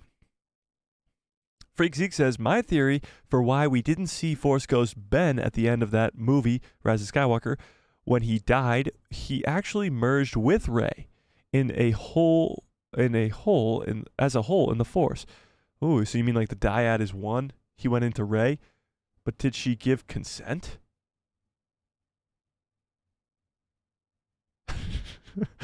Fearless says, well, it depends on how long the screen time is and the cost, of course, talking about the deepfake or recast, because if they're on the screen for 2 hours, it's going to cost a lot of money to deepfake that. And then there's the question of Baylan Skoll, such an important character moving forward in Ahsoka Season 2. They most likely will be recasting him or putting a mask on his face. Yeah, Baylan, I think, is a very different conversation when it comes to Luke, Leia, and Han. Luke, Leia, and Han are the original trio. They've been in 6 movies. They've been in, or at least Luke has been in 2 shows. Leia's been in Rogue One. I guess that's it. So they are the original trio. Recasting them is a completely different conversation than recasting Baylan Skoll, because Ray Stevenson, although rest in peace, gave us an incredible performance, absolutely incredible performance that will be extremely difficult to live up to. His character hasn't been around enough. It isn't important enough. Not that his character isn't important, but isn't important enough to have a deepfake for the rest of time. He also doesn't have enough source material like those original trio do to create a deepfake that's good enough to keep him going. So I think a recast for his character is a little bit different than the recast for the original trio. But that's just me. But that's just me. And yes, you could always put a mask on if he gets like scars or something. Freak Zeke says, kind of poetic that Palpatine renamed Anakin into Vader, and then his granddaughter renames herself into Skywalker. Yeah, that is kind of funny. The War Between Worlds is definitely on the table too. Yeah, the War Between Worlds is definitely a likely out for the death of Kylo Ren, for the death of Ben Solo. I mean, we saw it in Ahsoka. Ahsoka set it up perfectly. Ahsoka died, but she didn't really die because Anakin saves her. Could be the exact same thing that happens with Ben Solo. Anakin could save him. Even Luke could save him. Even Leia could save him. Anyone could save him at this point. Yeah. Libro.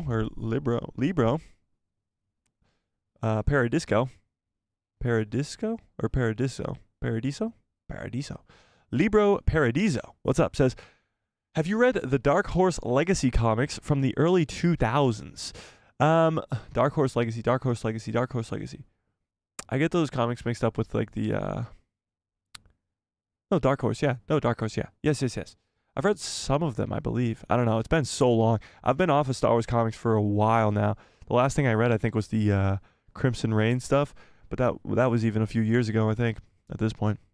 So it's been a while. Is the Dark Horse stuff with like Maul, the like legend stuff with Maul, or is that different?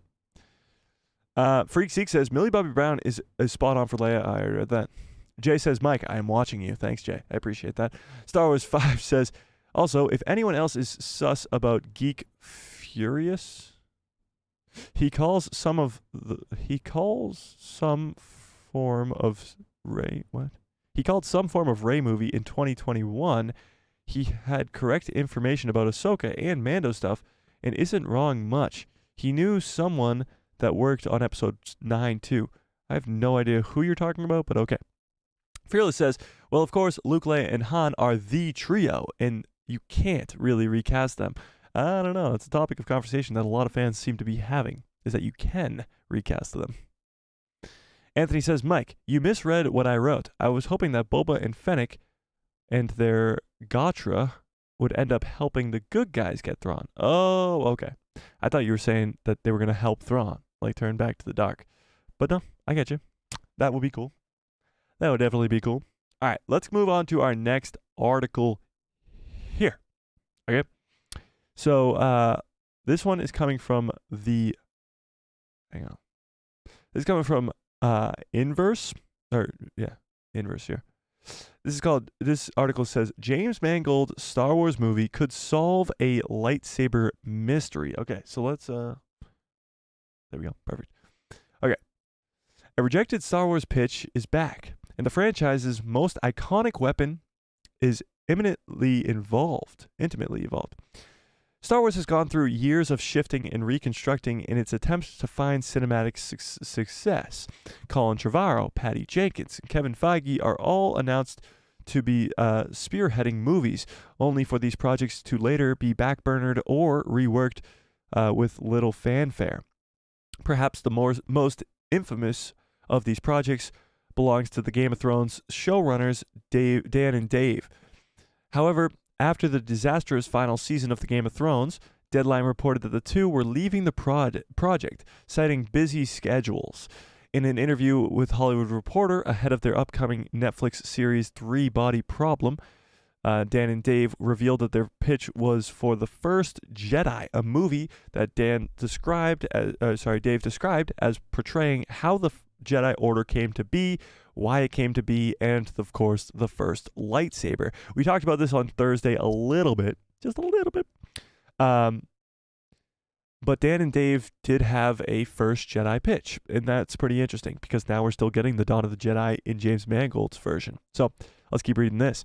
We've seen the rise and fall of the Jedi, but we've never glimpsed their beginnings. Now, a Star Wars movie is poised to not only show the Jedi's ancient origins, but also answer some of the biggest questions surrounding the franchise's most iconic weapon, the lightsaber. Dan and Dave won't be working on it, though. According to Dave, the idea of looking back at the Jedi's beginning wasn't what Lucasfilm wanted.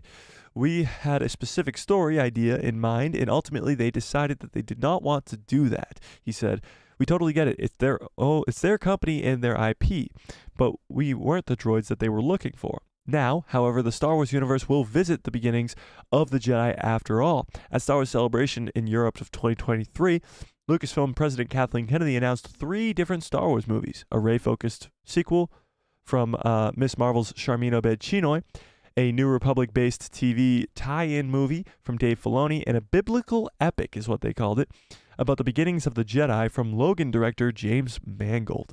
The prequel movie, Dawn of the Jedi, sounds almost exactly like what Dan and Dave pitched. There will certainly be differences beyond the big idea, but we may still see what the duo teased after all, including the building of the first lightsaber. While there is other source material, the non-canon comic series Dawn of the Jedi ran from 2012 to 2014. It's hard not to see the upcoming movies as a different take on Dan and Dave's concept. What's interesting about this here is the Dawn of the Jedi series, which is, of course, Legends now, ran from 2012 to 2014. Disney bought Star Wars in 2012. And pretty much one of the first things they did around 2014, 2015 is they got rid of Legends. They stopped making Legends content, or the extended universe, as they called it. But this Dawn of the Jedi thing snuck in at the last minute. And, of course, the comics, if you guys have read them, are pretty damn good. And I'm sure a lot of this movie will be based off of, or loosely based off of, the comics themselves. Now, building the first lightsaber is cool. We've seen a few lightsabers be built in our time in the Star Wars galaxy, but you got to think about it. You have to find a kyber crystal to make a lightsaber, and we've seen people find kybers in the past, like in the Clone Wars, or if you play Jedi Survivor or Fallen Order, you have to go find your kyber crystal on Ilum. How the first Jedi did that will be pretty damn cool, and seeing them construct a lightsaber and how it looked before and how it maybe came to be and all that stuff will be very, very cool. I appreciate all the hearts, guys. I do. I really, really do. But Dawn of the Jedi is going to be extremely important because it will not only tie into what, of course, the future Jedi look like, but it's 25,000 years before anything, before the prequel trilogy. 25,000 years. So the amount of storytelling that they can do from Dawn of the Jedi all the way up until the prequels is endless. They can do Old Republic. They can do High Republic. They can do even before with the Dawn of the Jedi, but even before that with the Rakatan Empire and stuff like that. Like, you can go really deep into your Legends pockets and pull out some gold. And now, of course, like we said at the top of this live stream, Dave Filoni getting that massive promotion to CCO is massive news because he'll be involved in the Dawn of the Jedi movie, planting those seeds of the origins of the Jedi, seeing them split off into the Jedi and the Sith. Very, very cool. So, Dawn of the Jedi reveals the lightsaber, or Force Saber, as its own, as it was known then. Was invented by the Rakata. So we just talked about the Rakata. We talked about the Rakata a little bit too when we were talking about Ahsoka as well. An ancient alien species among the first people to wield the Force. The Jedi Order, which is what they were called at the time, a precursor to the Jedi Order, combined this technology with new forged techniques to create the first blade. That's what it was called. The first true lightsaber. This is kind of what we're looking at here. This is, you can see these, what are they called in the comics? I forget, but they're like these pyramid-looking things that come and pick up Force sensitives and bring them to Tython. Which was featured in the now non-canon Knights of the Old Republic game in the Ancient Artifacts. While the lightsaber would take millennia to refine and become a go-to weapon for the Jedi, the alien origins of the weapon would make perfect fodder for a Star Wars movie. While Dan and Dave won't be the ones to bring it to the big screen, maybe James Mangold will pick up the Force Saber and run with it, or at least draw a little inspiration from the existing source material. So I think what's going to happen here, this drawing inspiration from the source material, is what's happening with the Heir to the Empire right now. The same way that Ahsoka wasn't involved, Ahsoka, Hera, Ezra, Sabine, all these characters that are in live action aren't involved with the Heir to the Empire legend story. A lot of characters like Jorah Sabaoth, Jason Solo, Mara Jade, those characters aren't involved in the canon version of Heir to the Empire, at least as far as we know. So it's going to be different from Legends to live action, or Legends to canon, I should say. And same with the Dawn of the Jedi. I just wonder how much they're really going to take from the source material. Dan and Dave won't hold a grudge, but Kathleen Kennedy said in a statement that Lucasfilm will be open to working with the two again. But this shows just how tumultuous Star Wars creatives directors have been. A Jedi origin picture was unwanted in 2019, and the exact premise was announced 4 years later. At least fans will have some idea what they are in for. I actually disagree with this. I don't think they didn't want it in 2019. This unwanted in 2019 statement here. I think they just didn't want Dan and Dave to work on it. I think they wanted an Origins of the Jedi story for quite a long time. They just didn't want the guys who bombed when it came to the end of Game of Thrones to create this movie. But that's very interesting. We're going to get a lot of information when it comes to the Jedi, the beginning of the Jedi, the lightsabers, the first lightsabers ever created, some Old Republic stuff in this Dawn of the Jedi movie. And that'll be really, really cool to see. Really, really cool to see. I can't wait. I can't wait. That show is definitely of the shows that are coming up there on the list for sure. 100%. All right. Let's see. Where was I? Trev says, but people stay dead in Star Wars, aside from Darth Maul, Boba Fett, and Darth Sidious. It's true. Most people, we'll put it that way, stay dead in Star Wars. And Mace Windu should stay dead. Yeah, I agree with that. But Kylo Ren's a different character. He's a character that died in such a weird way that he could return. I think Palpatine died in a way in Return of the Jedi that he shouldn't have returned, but again, he did. Darth Maul died in a way where he shouldn't have returned, but he did. He was cut in half and fell down a shaft, just like Palpatine did. And who else did you say? Boba Fett. Boba Fett is a little bit different. He fell into a Sarlacc pit. Sarlacc pit takes a long time to kill, and he was wearing a full suit of Beskar armor. So him surviving is a little bit different. So characters can survive. I think the problem that we have with Ben Solo surviving is that his body disappears at the end of the movie. His body does disappear. But Ahsoka gave us the out. Ahsoka's body disappears when she goes into the world between worlds. When she comes back to life, her body comes back. Can we get some good cups follow orders in the chat, please? I gotta make a good cups follow orders song or something. I need to put a button on the stream deck for the good cup that follows orders. And the best is almost everybody hates The Rise of Skywalker the most in this chat, pretty much, for the most part. Last Jedi gets some hate too. But it's a Rise of Skywalker cup.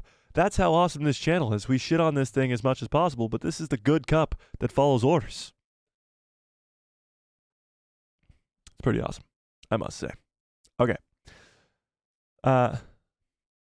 Libro Paradiso, if I'm mispronouncing your name, please correct me, says Legacy takes place 130 years after the fall of Palpatine and explores the descendants of Luke, Leia, and Han, and they are pretty good.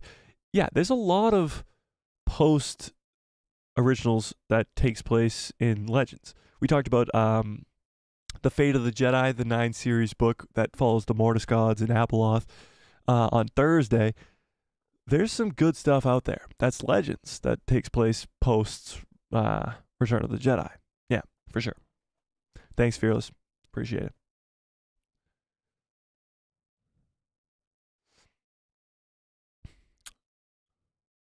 Leak says, also, fits Underworld timeline versus Boba getting beat down. Yes. I don't know. Kylo Ren should stay dead. I don't know. I think Kylo Ren's a character who should come back to life. I know a lot of characters that should stay dead, and I don't think Ben's one of them. If Dan and Dave were truthful, then shouldn't Lucasfilm give them credit in the movie for their concept ideas? Man, Kathleen Kennedy, talk about flip-flopping. It's possible that they will give them credit. I don't really know. Maybe they just didn't even write a script or anything, so it's possible. How could you give someone credit for saying, oh, we're going to do a First Jedi movie, and then you make a First Jedi movie, but like Dawn of the Jedi already exists, so it's already a concept that exists. You can't really give them credit for doing nothing, you know?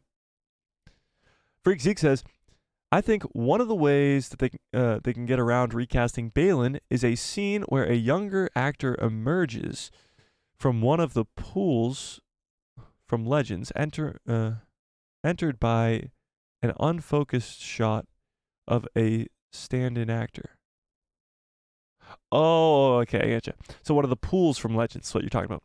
So in Legends, where Abeloth and the Mortis gods come from, there are these pools of power, or fountains of power. It's like a fountain of youth type thing. Think of it that way. Fountain of youth. One's of power, and I believe one's of like aging or whatever. So it's why the Mortis gods never age, and it's how they're so powerful as well, as these fountains or pools. And what Freak Zeke is saying here is maybe how you can get around recasting Balin is by having a different actor, a younger actor, walk out of this pool, and it's implied that it's still Balin. He still dressed the same. He still kind of looks the same. He's just younger and a different actor. And it implies how powerful this pool of water is, of course, giving him the ability to de-age or at least look younger. That would be pretty cool. That would be a way to get around it for sure. That would be something. That would be something for sure. That's a good call, Freak Seek. Star Wars 5 says Lucasfilm originally wanted to do their own thing, in my opinion. Now that they are losing or lost money, they are going back to try to revamp with even more inspiration from Legends. I think they tried to do their own thing and they realized that it didn't work. Let's be honest, George Lucas came to them with an idea for the sequel trilogy and they said no. And they went to do their own thing, and their own thing failed miserably. And now they're left with the consequences of that. Now you have Dave Filoni, who's got a way higher position at the company, who's CCO now, and in charge of almost everything creative, and he's a massive, massive Legends fan as he grew up on it. And he knows that Legends is good. He knows that there's a ton of good story in there that can be brought onto the big screen or the small screen on Disney Plus. That's already great characters, already great stories that are established that fans already know, some fans at least. and it can be told. That's why he brought in Thrawn in Rebels. That's why he brought in Thrawn in live action in Ahsoka to do Heir to the Empire. And that's why I think we'll get Dawn of the Jedi, and it'll be very similar to Legends. We'll get Old Republic, and it'll be very similar to Legends. It's going to be a good time to be a Star Wars fan. Anthony says, ironic that Dawn of the Jedi was commissioned by Lucasfilm, running 2 years, only for Disney in 20... Wait, what? It's fun. It's ironic that Dawn of the Jedi was commissioned by George Lucas, running 2 years, only for Disney in 2013. Oh, I get you. To deem it non-canon. Yeah, because Dawn of the Jedi comics were running with Lucas. I get you. Yet, they are taking the title. It's not confirmed that this movie will be called Dawn of the Jedi.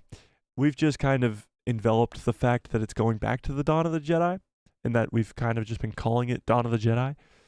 Maybe it won't be called Dawn of the Jedi, but it will be the Dawn of the Jedi. Yeah. Star Wars 5 says, that said, I still plan on watching Dawn of the Jedi, Mando movie, and Post 9, depending on who is in that movie. Yeah, 100%. I'm so looking forward to, of course, the Mando movies, but Dawn of the Jedi is really high up on my most anticipated movies. It's probably the furthest away, but it's extremely exciting. Like, the movie slate, although it has the Rey movie, is still exciting. And actually, let's go to the channel for a second here, because on the community tab, I posted a poll for which movie are you most excited for? And within the first day, it's got 1.3 thousand votes, which is very cool. It's a lot of votes, and a lot of comments too. But if you guys haven't voted on this, go vote on this. But let's take a look. So this is actually very interesting. So I just said, which Star Wars movie are you most excited for? The Mandalorian Grogu, the Rey movie, the Mando-Verse movie, or the Dawn of the Jedi? And the results are kind of crazy, actually, because Mando movie was just announced, and it is by far in the lead with 49%. So 49% of people are most excited for the Mando movie. Now, maybe that's recency bias because it was just announced, and it's going to be the first movie to be released. That could be possible. However, number 2 on the list is Dawn of the Jedi by a pretty good margin. 28% is next. James Mangold's Dawn of the Jedi. So many fans want to go back to the beginning, see the origins of the Jedi, see how that happened. That's exciting. And then, of course, third place is 18% of people wanting to see the Dave Filoni Mando movie. Now, I'm sure that number would be a lot higher if that other Mando movie wasn't first. And 5% of people saying the Rey movie. Now, 5% of people, let's be honest, in 1.3 thousand is still a pretty decent chunk of people. It is. It definitely is. So there is a solid group of people that still want to see that Rey movie more than any of these other movies. And actually, if we look in the comment section, which is kind of depressing, guys, I did not expect this at all, but if you look in the comment section of this, you got a lot of this. They've lost their credibility. None of them. I'm not watching any of these. I've given up on Star Wars. But there was more of these. Maybe I just didn't answer them, so they're at the bottom. Hang on. Let's go to the bottom first. How about none of the above? None. If anyone has any self-respect even going to watch... Is anyone with any self-respect even going to watch any of these? Me. None should be an option. Anything but the Rey movie. They need to be stopped. Put a chick in it. None of the above. None. Where's the none of the above? There should be an option for none. None of the above. Not really excited about any of these, to be honest. Where is the Star Wars is dead option? Like, this is sad, guys. This is really sad. This is a Star Wars channel that's literally called A Guy Who Loves Star Wars. These are people who seek out Star Wars content, because there's no way that I would just show up randomly in their feed if it wasn't for that. It means they come on to YouTube, they watch Star Wars content, at least just to hate, I guess. And none of them, none of the above, none of them should have put which movie is going to be more trash. None of them. None of that is Star Wars. All of them. Nice. Love to see it. Where is the fuck Disney choice? Oh, I get you. None of them. Rey movie's going to be the biggest flop in Star Wars history. I'm predicting that before it happens. This is a pretty good list. None of them. I'm excited for none of those options. Star Wars has been killed. None of them. F Disney and Star Wars. None of the above. Like, so people are just like haters. For real. This feels like a troll attack. It's not, though. It's common occurrence. That's what it is. It's common occurrence. And actually, let's scroll back up to the top here. As the channel has grown, I've seen a lot more negativity around, like, of course, being a guy who loves Star Wars, you are going to, how do I get rid of this comment section now? Go away, comment section. Oh, actually, I think I just have to go back to this. Oops. Now that the channel is growing more and more, we've gotten a lot more hate involved in the conversations, and that's okay because people like to voice their own opinions, but it's a little sad. Okay, so here's the other poll I wanted to show you guys. Will you go to see the Rey movie in theaters in 2026? With 2.5 thousand votes, 78% of people say no. 78%. Not only that, 14% is the next highest with possibly. And then 8% say yes. And I don't even want to look at some of these comments. We'll look at a few, I guess. Scroll to the bottom where the worst ones are. No. Not unless I hear it's actually worth seeing. There you go. There's a person with somewhat of an open mind, I guess. I'm not watching Disney content since The Last Jedi. Yeah, maybe I'm not sure. Okay, we got some unsure people. I won't see it even if I get free tickets. Like, people are just very, very against this Rey movie, and it's very telling when there's a guy who literally, his name is a guy who loves Star Wars, posts this about Star Wars, hoping to see if people were going to see this movie, and 80% of them, 80%, if I didn't put this possibly column in here, it might be closer to 90% of people are saying no. That's a lot of people. Again, our channel is still pretty small, so 2.5 thousand is of course, as opposed to the millions upon millions, if not billions, of Star Wars fans across the world, it's not the biggest sample size, but it is a adequate size nonetheless. And close to 3,000 people, 90% of them not going to see this movie is a problem. But in the better news, people are excited for the Mando movie. People are excited. That's what's the good news. Other than the people who are like, none of them, I'm not going to go see any of these movies. These movies, 50%, almost 50% of people want to go see that Mando movie, are most excited for that Mando movie, which is great news. That means what they did on Tuesday by announcing this movie worked. Lucasfilm is learning. They are learning. You got to hand it to them. They're learning. And what they did on Tuesday worked. It worked. It 100% worked. It's great to see. It's absolutely great to see. All right, let's see. Let me catch up on the chats here. Let me catch up on these chats. Trev says, they can make pre-sequel movies and movies set between episode 8 and 9 about Kylo Ren. But isn't it only like a few days in between episode 8 and 9? How much time is in between episode 8 and 9? Let's look it up. How long, or how much time? How much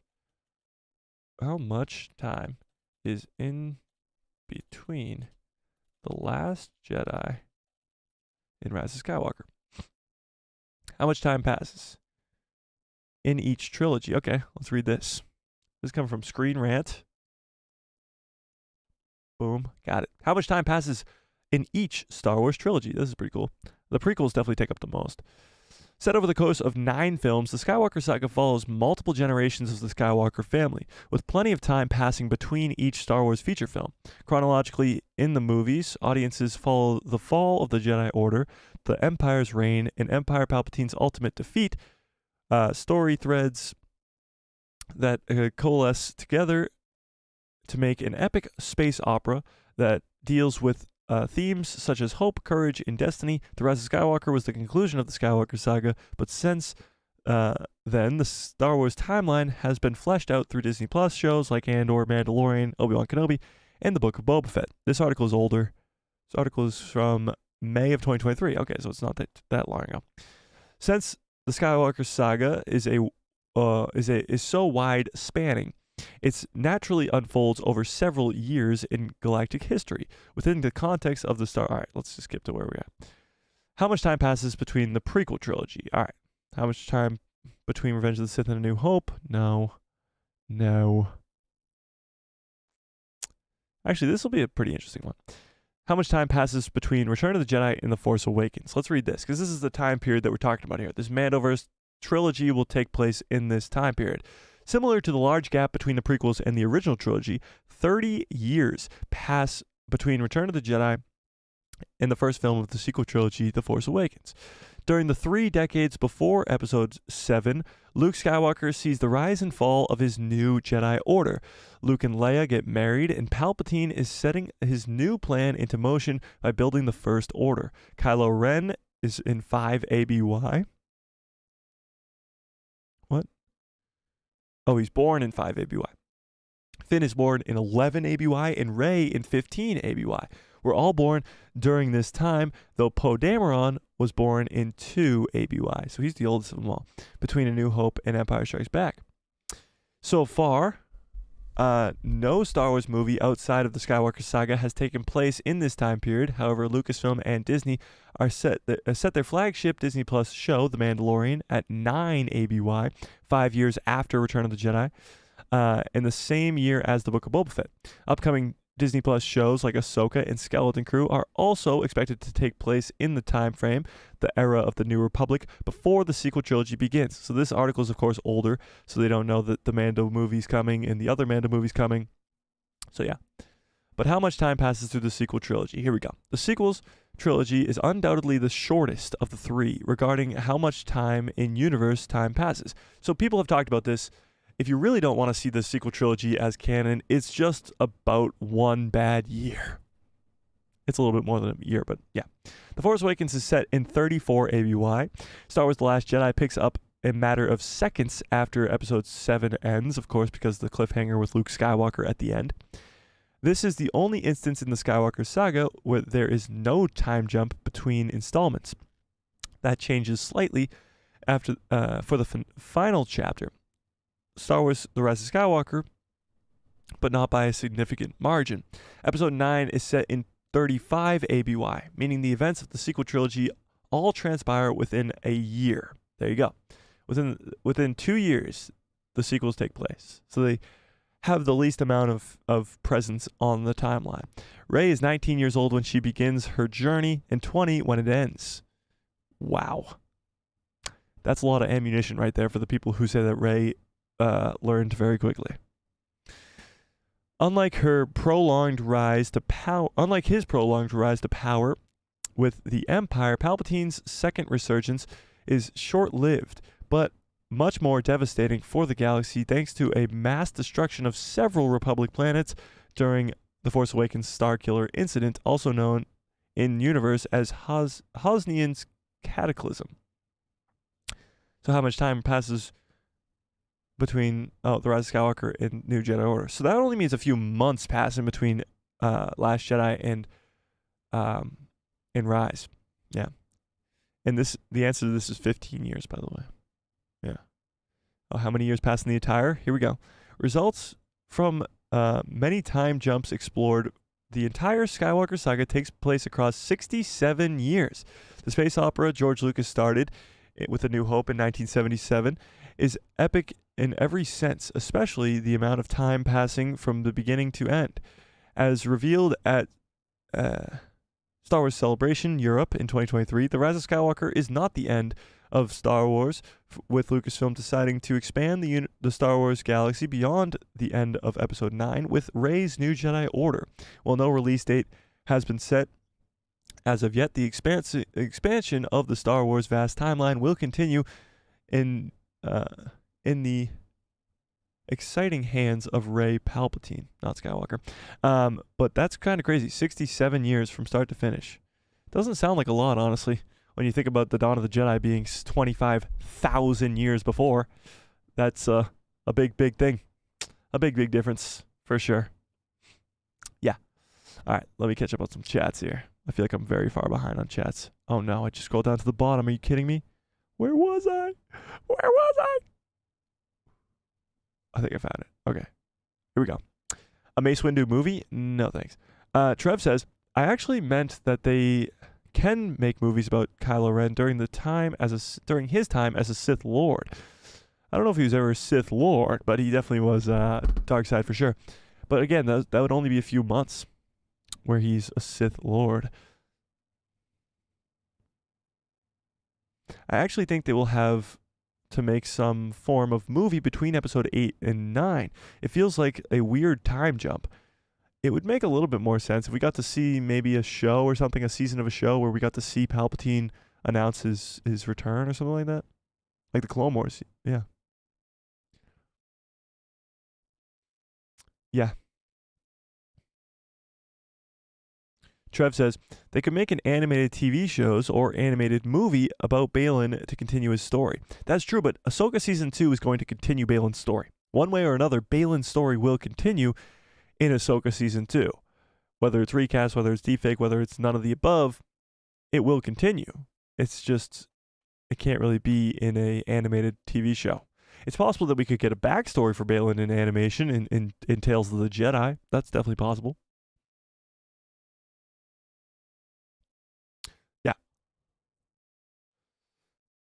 Fearless says, Kanan, what if Ezra brings him back through the world between worlds? He did it with Ahsoka once, didn't he? Fearless, actually, that's explained in that exact episode. When Ezra realizes that he just saved Ahsoka, he goes, I can go save Kanan, because Kanan just died right before that. And Ahsoka explains to him why he can't in that instance. Because if he saves Kanan, then they all die.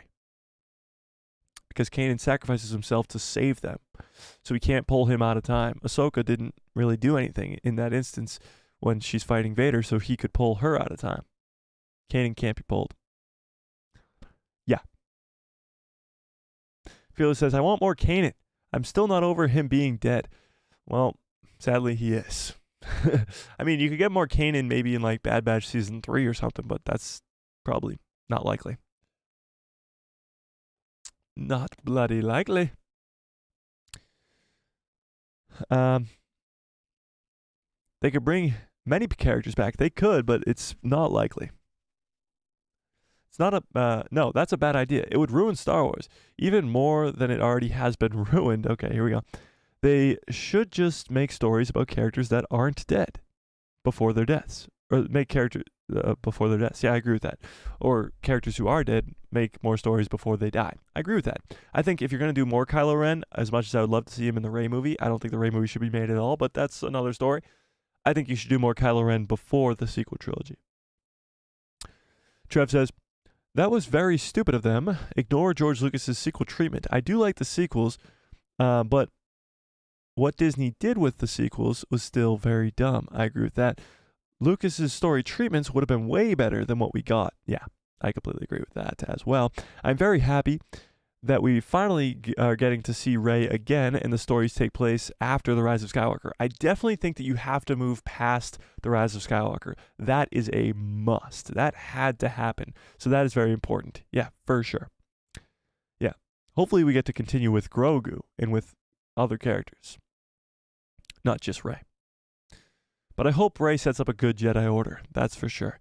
If she can do one thing and one thing only is set up the future to be bright. With Broom Boy, of course. Broom Boy. Do you guys want to see the return of Broom Boy? Actually, should the Rey movie just be called Broom Boy Returns? Somehow Broom Boy Returns? I think it should. A lot of people have walked away from Star Wars because Disney had killed it. And the release of with the release of a lot of bad Star Wars content. Yeah, 100%.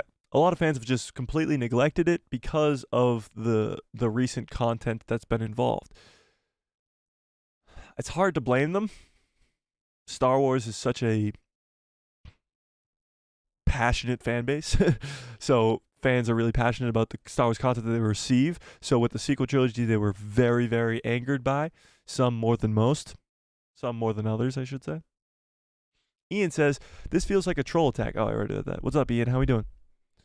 How come we are getting more Star Wars content from Disney than under George Lucas? That's a good question. Okay. let's answer that. How come we're getting more Star Wars content with Disney rather than, like, why didn't we get more Star Wars content with George Lucas? That's a great question. Well, first of all, there was only one guy creating Star Wars then, and that was George Lucas.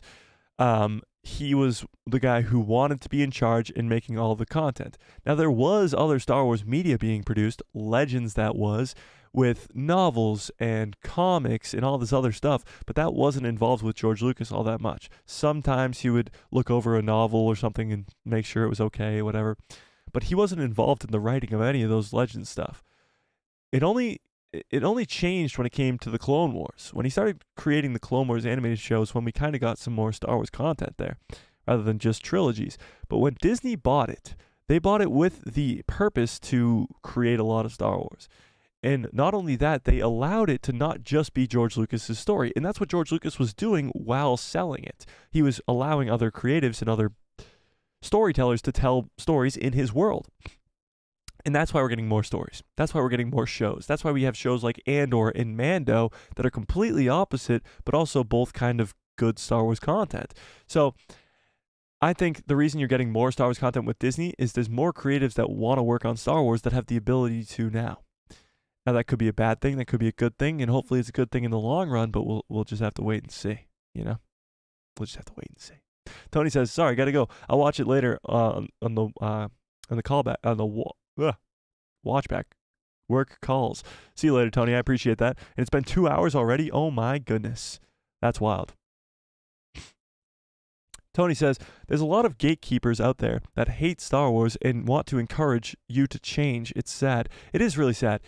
Like, I can hate the sequels and you can love the sequels and we can have a conversation. There's a lot of people out there that if they don't like the sequels or they really like the sequels, one way or another, and you don't, and you have a differing opinion, they're going to completely neglect you and try to actually persuade you to see the way that they do.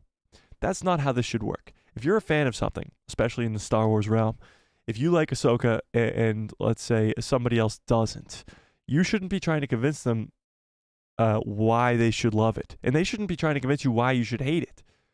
If they don't like it, that's purely on them, and that's okay. You don't want to be changing other people's minds. You can just enjoy the content that you enjoy. Simple as that.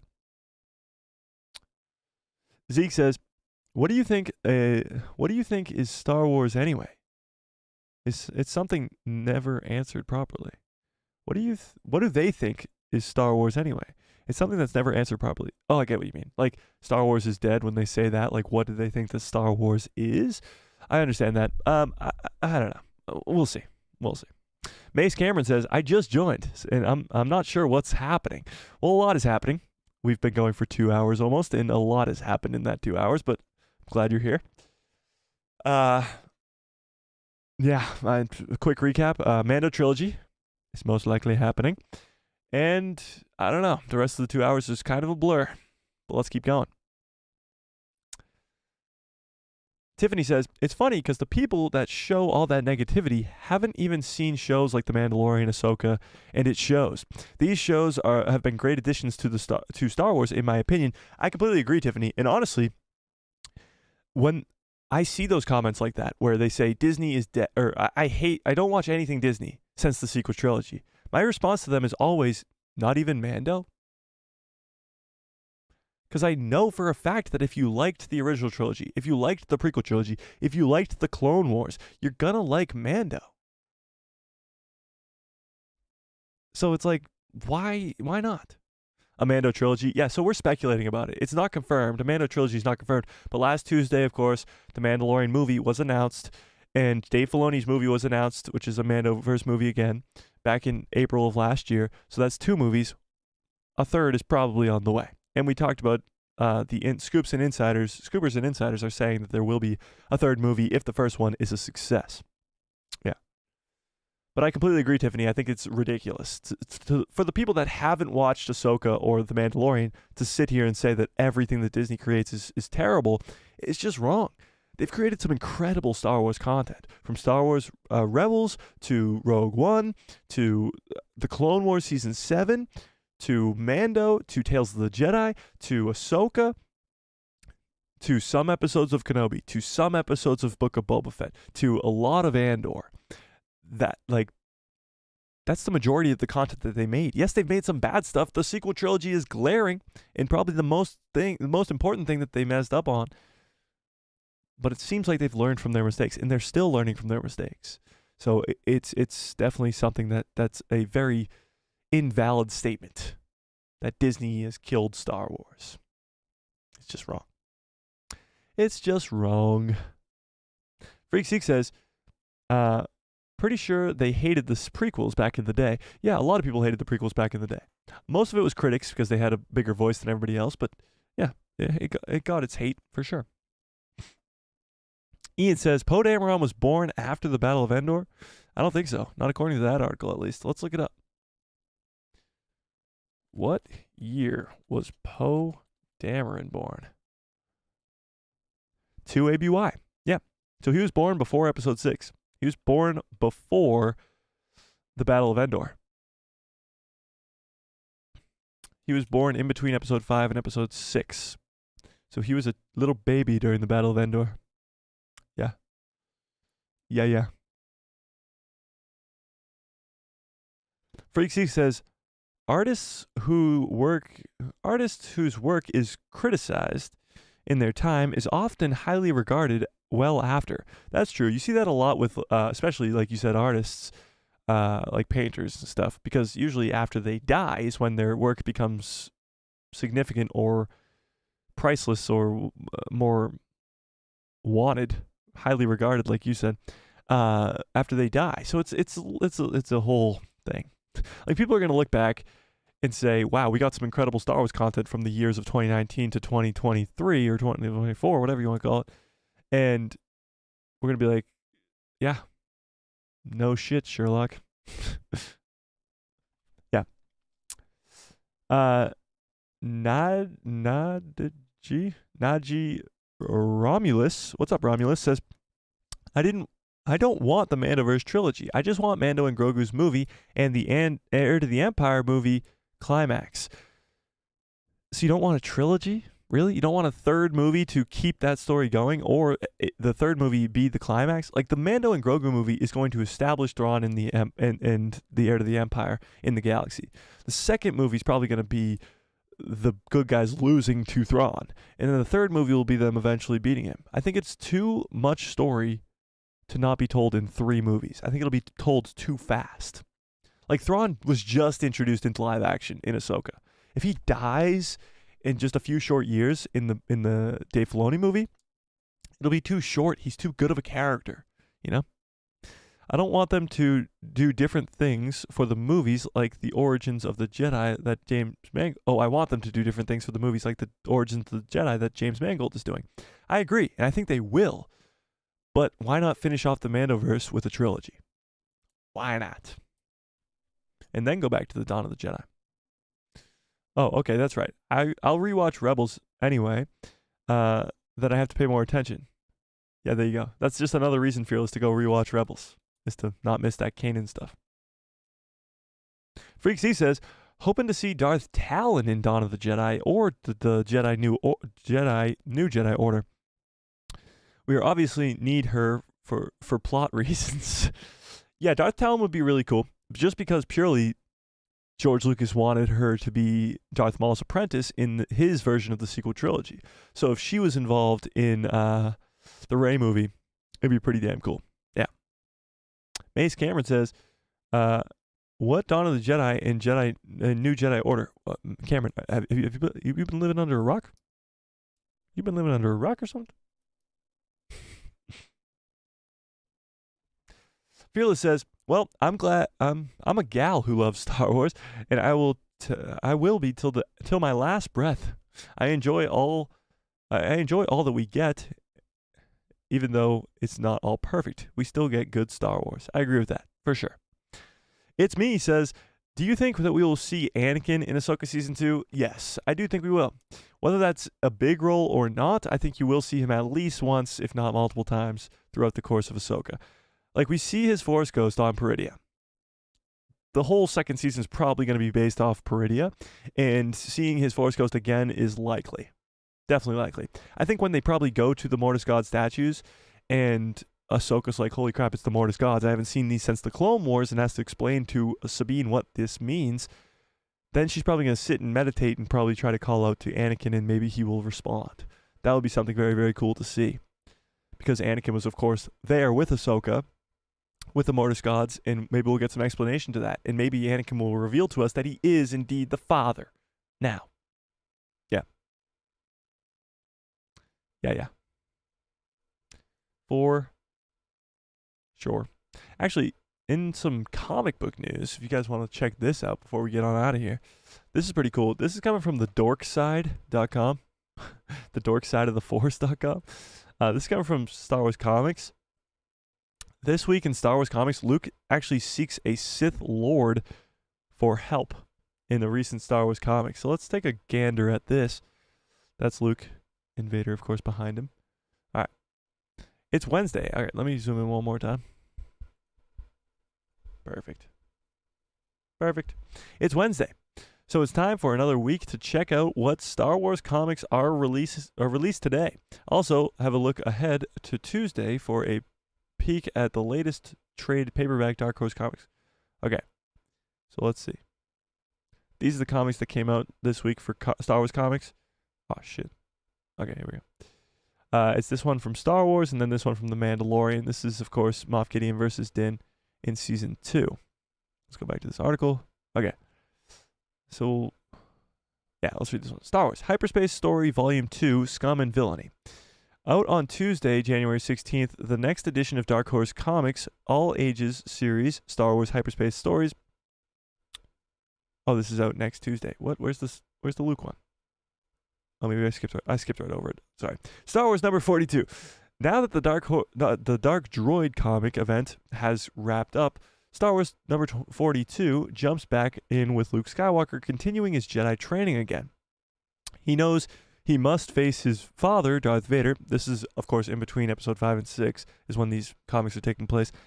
However, he can barely even call himself a Jedi, picking up on very previous stories where he acquired a Sith kyber crystal. Luke embarked on a quest to learn how to defeat a Sith from another Sith Lord. Star Wars number 42 is written by Charles Soule and illustrated by Stephen Cummings, the ink of whatever. Okay, I guess we. Oh, sweet. They don't tell us. They don't tell us. I don't know who the Sith Lord is he seeks out. I guess. Damn it. But we talked about this a few weeks ago, actually, because Luke has this kyber crystal. Where does it? Yes, Luke has this acquired a Sith kyber crystal. Remember when we talked about how the Luke parallels between Luke going into the World Between Worlds and Vader going into the World Between Worlds in the comics, in the Vader comics back in 2018, and then these comics now, and both were written by Charles Soule. It was pretty cool. So I think comics are kind of doing something pretty cool right now, but I'm not up to date on them at all. But we'll see. I believe that is all the news we got today. We've gone for 2 hours, which is absolutely insane. I don't know how the time flies that quickly, but anything else you guys want to talk about? Let's end this poll in the chat. By the way, only 73% of you? Let's see. 73% of you? The math is not mathing. 73% of you guys do want this Mando-Verse trilogy. 26% do not, which is kind of surprising to me. Might have to pull this up on the community tab on the channel, and we'll see where that ends up. But that is kind of crazy. I did not expect that answer, but we'll see. We shall see. All right, anything else you guys want to talk about before we get on out of here? I appreciate all you guys for coming in. I like seeing some new faces, some familiar faces. Don't forget to hit that subscribe button and, of course, the like button while you're at it. How many likes we got on this thing? How many likes we got on it? Huh? How many likes? Am I going to be disappointed? I'm not that disappointed. Okay. We got a pretty good amount of likes, but if you haven't liked it yet, go like it again. I'm going to get on out of here. Smash like on this if you like this video. Hit subscribe and hit that bell so you get notified every time I post a video. And my pretty face will show up in the recommended feed of yours. We, of course, go live every Tuesday, Thursday, and Saturday for the rest of your lives. So don't miss out on any of that by hitting that subscribe. And may the Force be with you. Always. Bum, bum, bum, bum, bum, bum.